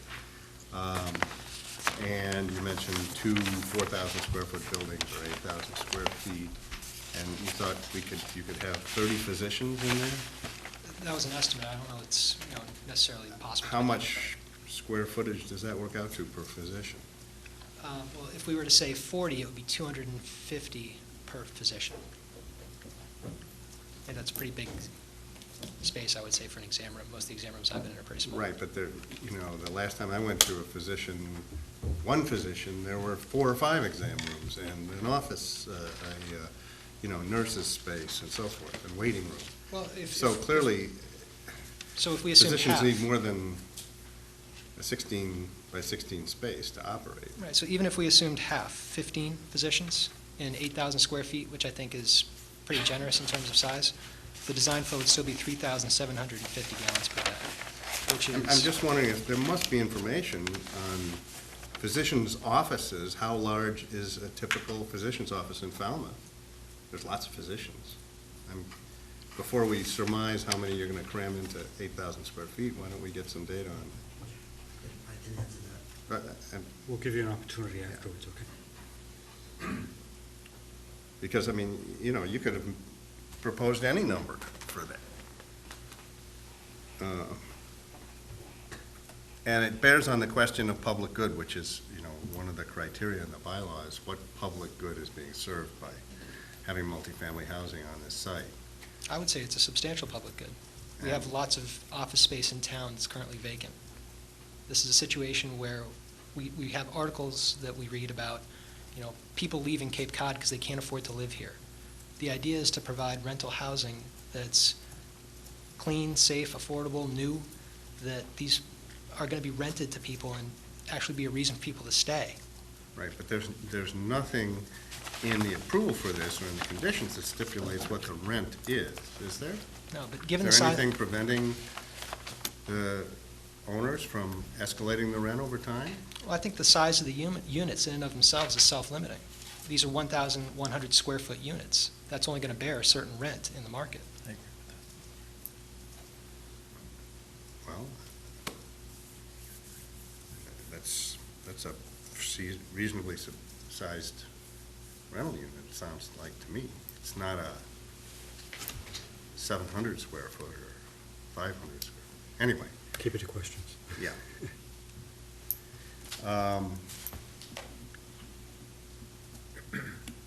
And you've already indicated that based on just lot 9, the back lot, it would be 7.8 units that would be permitted.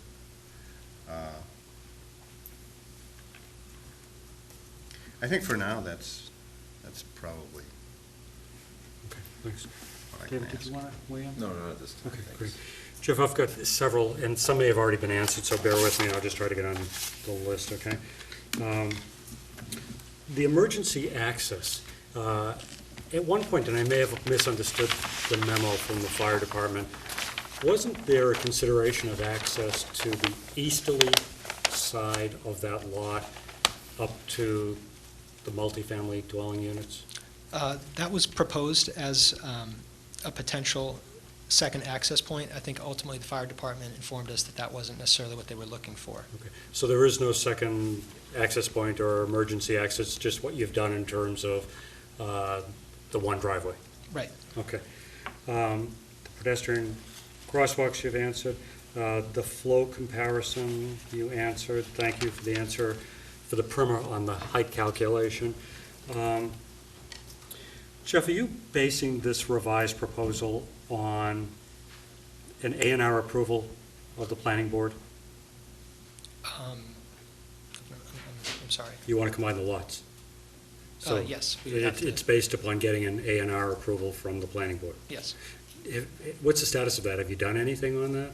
Well, we haven't applied for it. We wouldn't until we know whether Okay. this would be permitted. All right. And I'll just keep asking you the questions. If somebody else you feel should answer, go right ahead. Is there currently a DEP-approved septic system designed to remove phosphorus? I'm not familiar with what the answer to that would be. I can say for my C2, none that I know of. I mean, around here, all we hear about is the nitrate removal. Right. But, and my point is that phosphorus is what impacts fresh water. So I'm wondering if there is any system out there that is being used for the reduction of phosphorus. I think that phosphorus removal is much easier than nitrate removal. Phosphates can combine, I mentioned this last time, can combine with iron. There's iron in the soil, and that makes an insoluble precipitate, iron phosphate. So I think it's a lot easier to remove, but I'm not sure anybody does it around here, and I just don't know. I mean, I know that when it gets into the lakes, like at a Shumat Lake, they're putting in alum. That's once it's already escaped from the barn. Right. They try to treat the lake with alum, and that also, creates some, an insoluble precipitate that So I guess, and just following up, if it's easier to remove phosphate than it is nitrogen, is there anything that can be done here before it escapes the barn? Well, I would think so. I'd have to investigate that. I mean, I wonder why they don't just, in the, say in the septic tanks or something, add an iron-containing compound that would cause it to precipitate. Okay. But I don't know, and I don't know why, say, the treatment plant in West Falmouth, there must be something that could be done. Okay. It is, that phosphate does, we remind you too, that, the groundwater flow is not to see the lake. Put that in again. I haven't got to see the lake yet. I was just asking about a septic system that removes removes phosphates. All right. Again, I wonder if you could point out on the plan the 50-foot buffer from the B3 parcels, not setbacks, but the 50-foot buffer from the residential districts. Okay, that was part of the zoning change. No, it's I believe it's a 25. Actually, it's 50.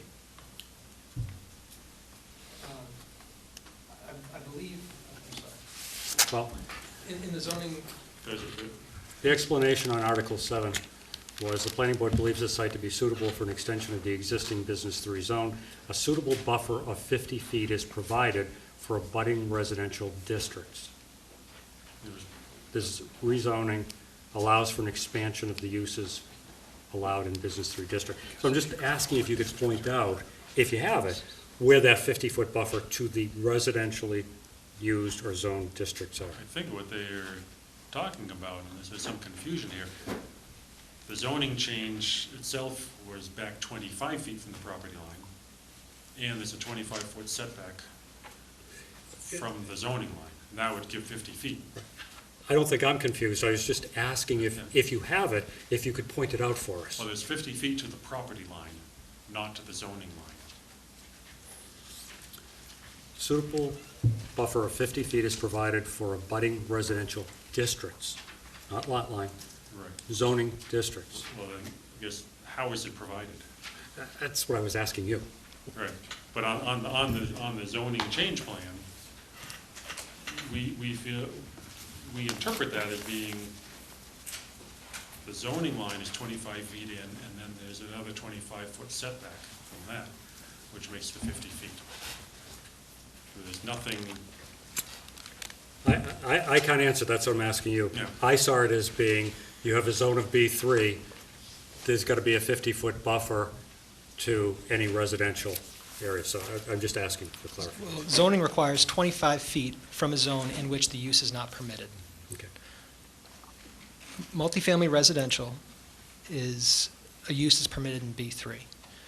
It's set back 25 feet from this line, which is where this becomes residence B, and this is business 3. If the town warrant article indicated a 50-foot buffer, I believe that's the one that it would be referring to. I would emphasize, though, that the zoning code is what ultimately stands. The zoning code is what defines where these things can be located. Jeff, I don't want to get into a debate with you. I just asked if you could point that out, and if you're saying there isn't one or you don't know about it, that's fine. We'll discuss later on, okay? All right. The calculation of the extra available land. The chart you provided us, and earlier I asked you a question whether or not it was bedrooms or units, and you said really what you meant was bedrooms. But 240-51 talks about units. It doesn't talk about bedrooms. So you want to just, I know you've given us a chart, but I think it's important for everyone to hear what that comparison is. Right. Well, I think the reason that I was pointing out bedrooms is it really goes and talks to the intensity of the use. If you have a residence with 4 bedrooms, you would expect the intensity of the use to be much higher than a residence with only 2 bedrooms. And in this project, we're proposing 2-bedroom units. Right. It's not a situation where we're going to propose, 4 bedrooms in these units. It's really intended to be small residential units with a limited capacity of folks who can live here. Okay. Jeff, you gave us a number of comparisons. You mentioned one earlier, because we had talked about, I think the question was specific legal precedents in terms of some of the decisions. And you mentioned Good, Old Dock Condos, Nye Condominium, Spring Bars Road, and Westwind. 3 questions I'd like to ask you on those. Do any of those that you've compared to have mixed commercial business with multifamily? Yes, Spring Bars Road. Spring Bars Road. Did any of those developments reduce the number of dwelling units? Reduce, I do not believe they did. Okay. And did any of those developments that you compared to contain any pre-existing non-conforming structures or uses? I believe that Westwind did, Old Dock did. I don't believe Spring Bars did. I think that was a pre-existing commercial use that wasn't non-conforming. Pre-existing? Commercial use. Conforming I believe commercial so. use. Okay. So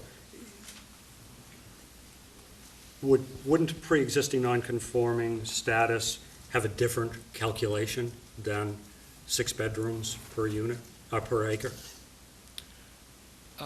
It could, if so interpreted by the board, is not substantially more detrimental to the neighborhood. Right. So you can extend or extend a structure or use as long as it's not substantially more detrimental? Yes. Okay. All right, thank you on that. Going back to Mr. Foreman's looking at the calculation on the acreage that's available, and the discussion or comment that you had in terms of there's nothing that really says don't take into consideration the front lot because it's already built on, you just want to use the entire acreage. Do you have a calculation on, what's the front lot, lot 9? No, 8. 8. On lot 8 that shows the lot coverage? The existing. I'm sorry? The existing lot coverage? The existing lot coverage on the front lot for both structures and structures, paving, and parking. I believe so. And if you do, if you could share that with us.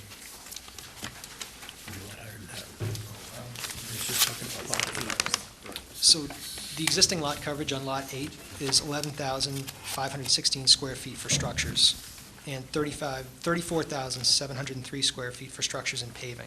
So we're currently at 20% permitted coverage of structures, and we have by right 35%, so we're 15% below what's permitted. And it's at 60.49% for structures and paving, and 65% is currently permitted. I think you said that the bylaw is silent as to how to treat what's already developed.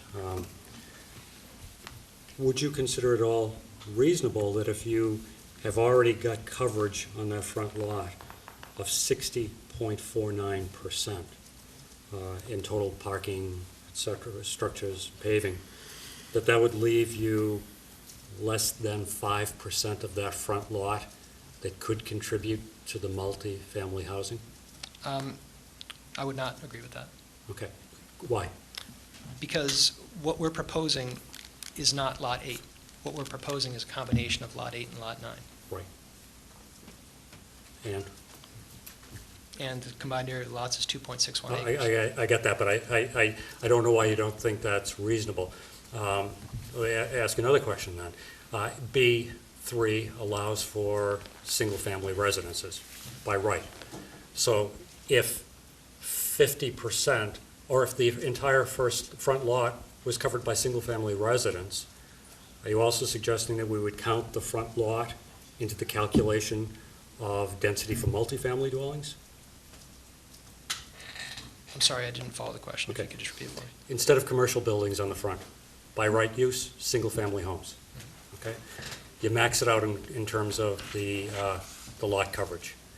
Now you want to combine the two lots.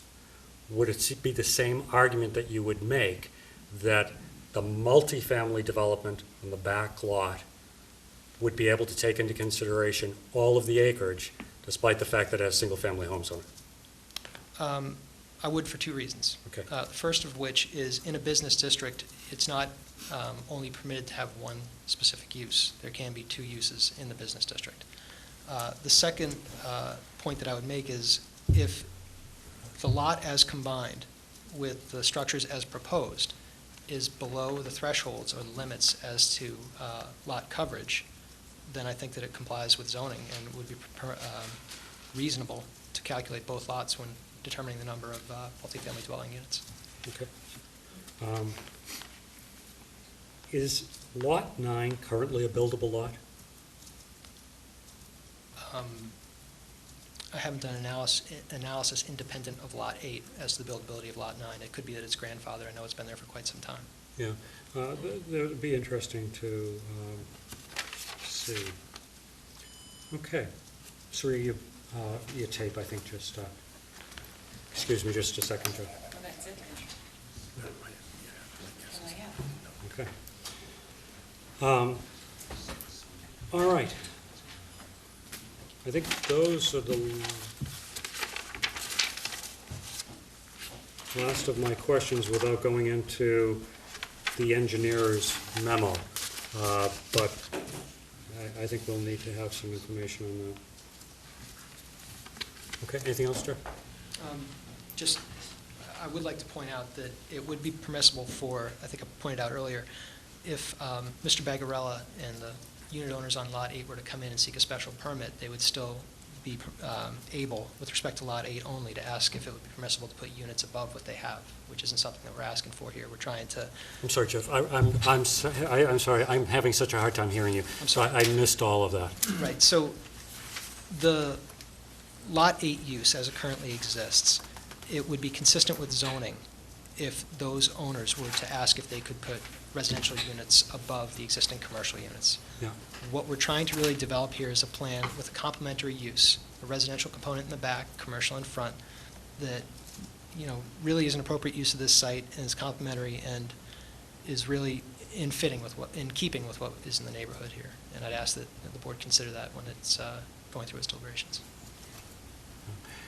Then just a follow-up to that, if on that front lot that were to happen, request a special permit for multifamily housing, you would take that front lot, I would assume, and you would say the bylaw says no more than 6 dwelling units per acre.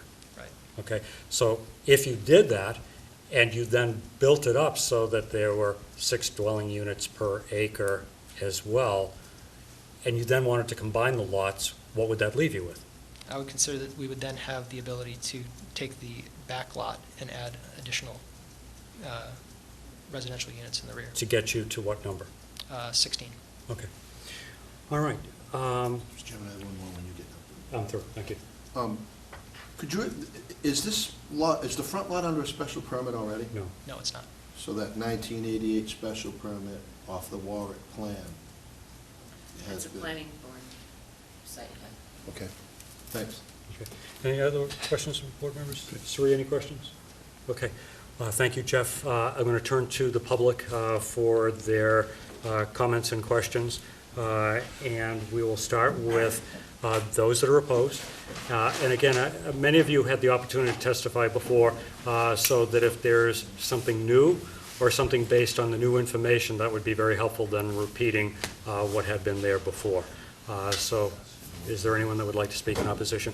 Attorney Schneider. Thank you, Mr. Chairman, members of the board. My name is Johanna Schneider. I'm an attorney with the law firm of Rackham and Sawyer and Brewster, and I'm here on behalf of the Collins family in opposition to the project.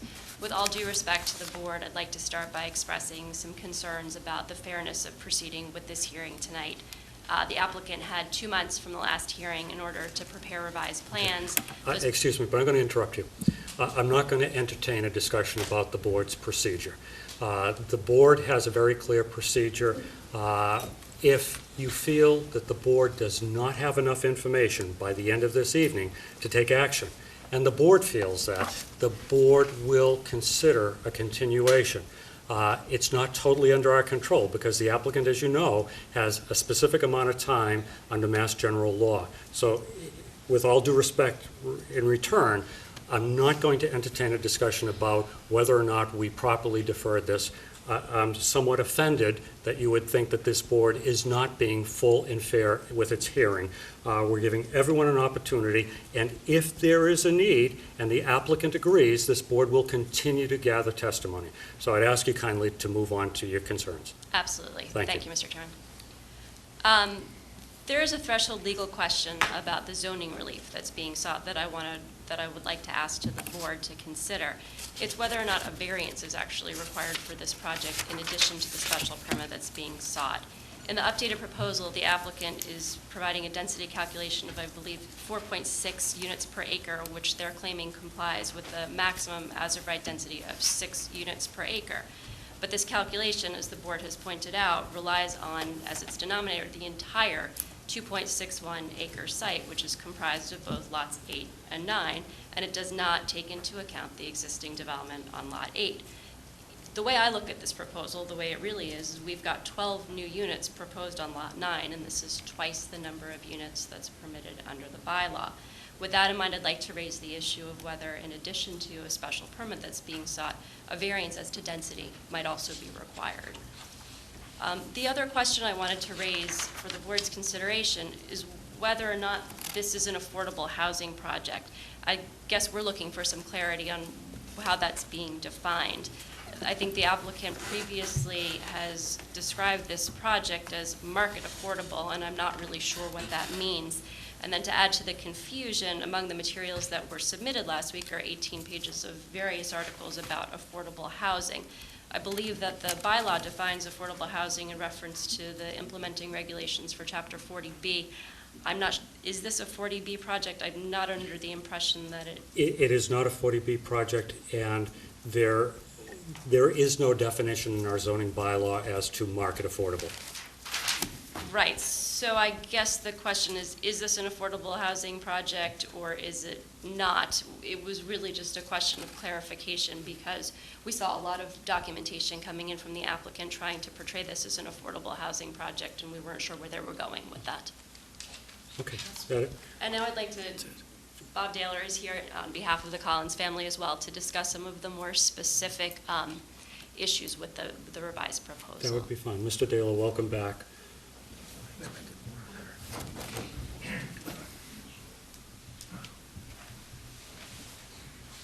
Mr. Chairman, for the record, Robert Taylor, Senior Vice President at Tetra Tech, and I've appeared before you on several occasions and have submitted written testimony, and I won't try to repeat any of that. And it's very clear from the comments of the board, you have a very good understanding of this issue and how, in the combination of these lots, how one treats the fact that the front lot is already fully developed. And I won't comment again on that issue. But regarding the 50-foot setback from the residential districts, which was a requirement in the rezoning of this parcel, I would like to point out, and this is a copy of the zoning map. Sure.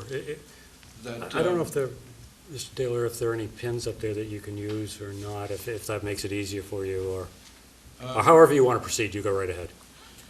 Perhaps I can hold it up, but if the board can see this, that lot 9 was almost completely rezoned except for the rear 25 feet. But as I hopefully the board can see, and this is right off the zoning map, that rezoning to B3 sticks into the residential zoning category on all sides. It isn't just the rear that is residential. It's essentially, if I may just, essentially this, and it shows right on the plan that this was the commercial district and continues to be the business district on the adjacent lot. This needs a 50-foot buffer, that needs a 50-foot buffer, and that needs a 50-foot buffer all the way back here. These buildings are not 50 feet from the residential district.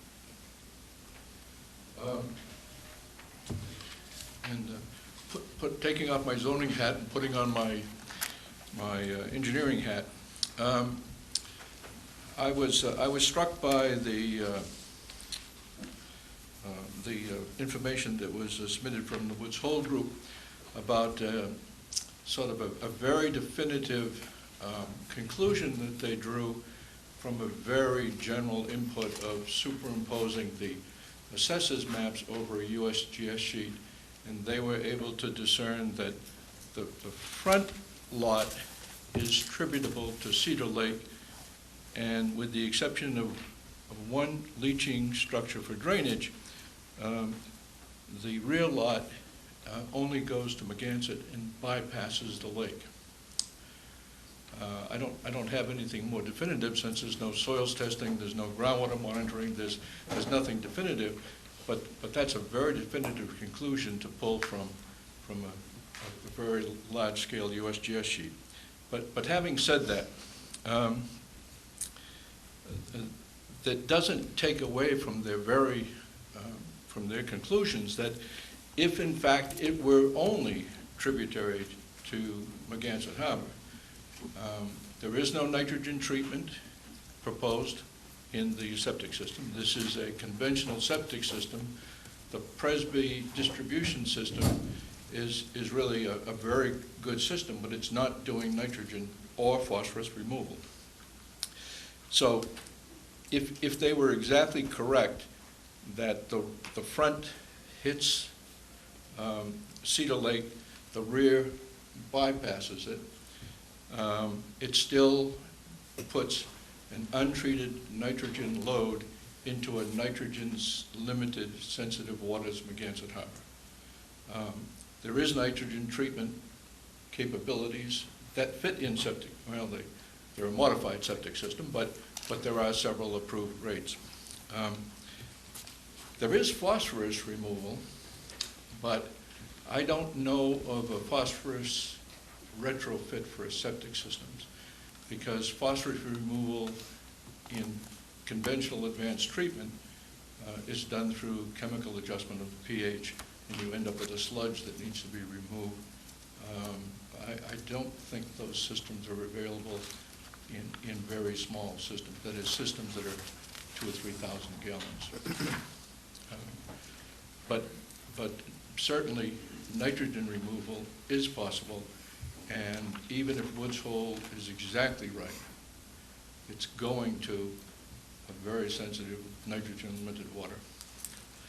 Thank you. Great, thank you very much. Bob, could I bother you just for a question? Sure. Thank you. How far is this proposed project to Magansett Harbor? It's about a half a mile. Yeah, just over that. Right? It's about a half a mile to... Do you know of any homes in the area that have, in this specific area, that have D-night system? I don't. Do you know if it's a requirement to have a D-night system when you're over half a mile from a saltwater body? I don't think it's a requirement Okay, thank you. I don't think there's a distance requirement. You're right, there's not, at a half mile. Thank you. Okay, thank you. Further opposition? Yes, sir, in the back.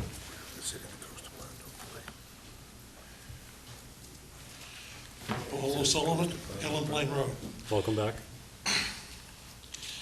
Well, I'm going to start with the study by the Woods Hole Group. I think I just threw it before. The study is slightly flawed because she, a person, only had one site review and then reviewed BSS design, reviewed freshwater recharge, reviewed groundwater, and reviewed a water table. And she even reviewed this particular book, which I've read 3 times. Interesting. She never did any hydrological study of the groundwater. However, she said that Lot 8 flows to Cedar Lake, and Lot 9 flows into the groundwater as far part of the Sagamore Lens underground water movement to the northwest. Now, northwest of this site is a little village of Megansett. And I went into the little village of Megansett, and between Chester Street, which is the street that comes up the hill past the library, and if you go up to the other side, past the old Catholic church, that's Homer Ave. That's like a V. There are 157 dwellings in that area, plus the nursing home. Most original structures were built from the 1870s to the 1900s. That meant that those structures had outhouses. As a matter of fact, they had the luxury back then, because I've seen pictures and they were covered and sided so you could have your privacy. Do you need to change? Yeah. I hate to do this, and you haven't got too far into it. Got about 15 minutes. Okay, just so you'll know, in order for FCTV to keep on taping us, we'll need to take a brief break in 15 minutes for anyone who's interested, okay? Thank you. I'm sorry, Paul. Okay. Now, of that 157 dwellings, I went around, counted, and I grew up there, Summers, been there over 50 years. Approximately 29 dwellings have been updated to Title V. The remainder have some form of cesspool or tanks. My family's had a fieldstone cesspool. Now, the groundwater under Megansett has been polluted for over 140 years, from 1870 to now. Lot 9 will add to the contaminants and degradation. Now, there's one last thing I'd like to tell you. Just a little while ago, I went out into the corridor and got this piece of paper off the bulletin board. And it says that Cedar Lake, not so much Cedar Lake, but Rance Canal, Cedar Lake feeds into Rance Canal. Rance Canal, as of May 1st, 2012, closed to shellfishing. Megansett Inner Harbor closed to shellfishing because it's underwater flow into the harbor. As a matter of fact, if you go to Megansett Harbor at low tide, you can see the fresh water, well, I wouldn't call it fresh, but the non-salt water flowing into the ocean. I think more study has to be done by these people on the type of pollution they're going to be producing, whether it's nitrates or phosphorus, because Lot 9, their people, say that's going to flow into Megansett and into the harbor and continue the pollution. Okay, any questions, Mr. Sullivan? Remember, your own department says it's polluted. I have one, too. If we can, a couple of questions, all right? Yeah. Thanks. What was the earliest date that you referenced as going back to? 1870. What was your estimate of the reduction in livestock in that area from that date forward? There was sheep farming and there was cattle. The last time they had any cattle was 1948 on the Hope Spring Farm, which is the abutter on the flank. But the Megansett was populated, heavily populated up by 1890s. It was right off the railroad, easy to get to. People come down from Boston. My question was that, so there was a decrease in nitrogen loading by the dissolution of livestock in the area as well, too, though, right? Yes, but Was that it wasn't calculated? intensive livestock, because remember, that was, I was asking if you knew what how much there was. Thank you. no, I didn't know. Well, Paul, thank you for your work of going around and counting 157 homes. All of those homes, if you defined that area correctly, or if I heard you correctly, are closer to Megansett Harbor than this proposed project? Yes, Okay. The 29 that you said have upgraded or redone their Yes. septic systems, how many of those are denitrification systems? none. All except my family's house was not. I don't know of anyone that is denitrified at all. It's Title V acceptable. And if you can get Title V, you gotta get Title V because you don't wanna pay anymore. So what's the difference here? Why, I this don't one, know. these that I'm are all not a further, scientist. I'm just why telling are you. you sitting up here telling us that they need to take the nitrogen out of it when all those other ones that are a lot closer don't have to? I'm just trying to understand your position. Well, this is something new. Unfortunately, All it's, 29 of those were new at the time that they were put in. yeah, and either that or the town made the mistake of not having denitrified. Okay, but there's nothing in the regulations that required them to put in a D-night, and they just worked around the system. As So far just as like I there's know, the nothing in the town- regulations here that require these You'd have folks to to ask put in a David D-night. Carrigan. Okay, thank you. Any other questions? Thank you, Mr. Sullivan. All right, opposition, Betsy.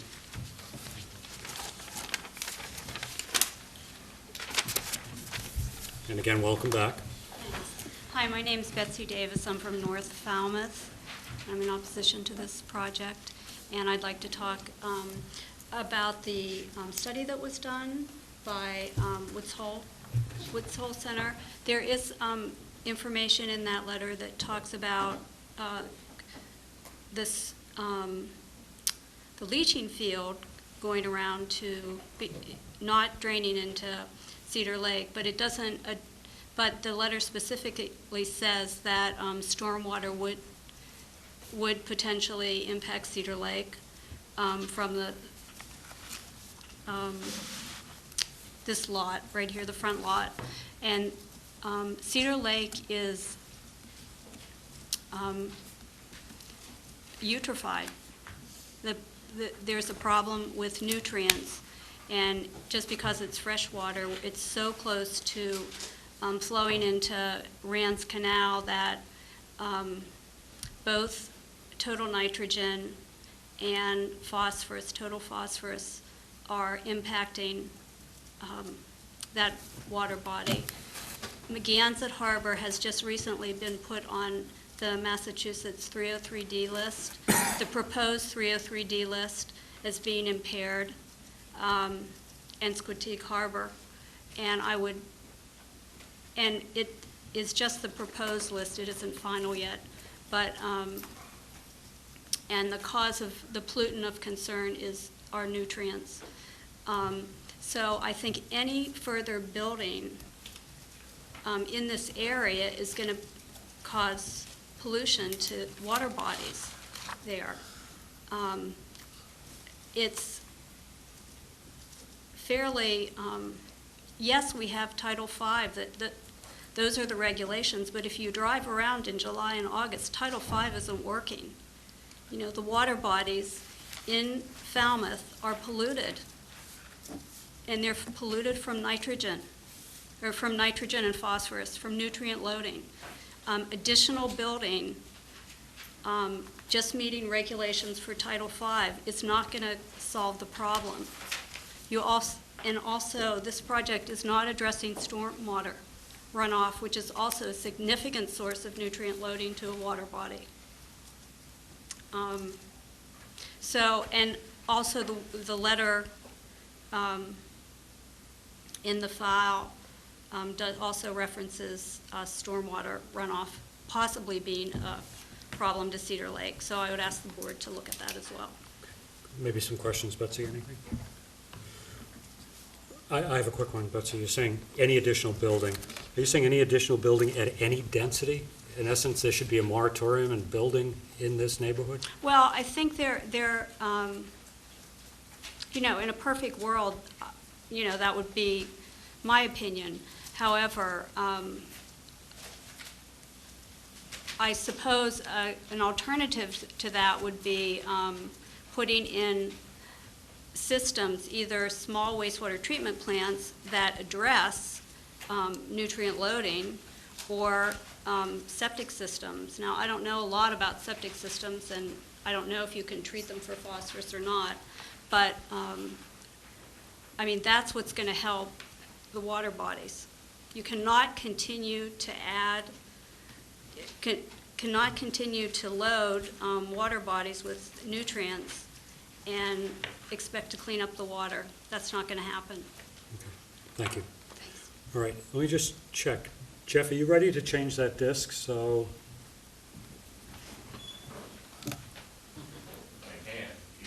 why don't you? Okay, before we take somebody else. All right, we're just going to pause for a few moments while FCTV catches up to us, and then if there's somebody else that has some opposition, I'll recognize you then, okay?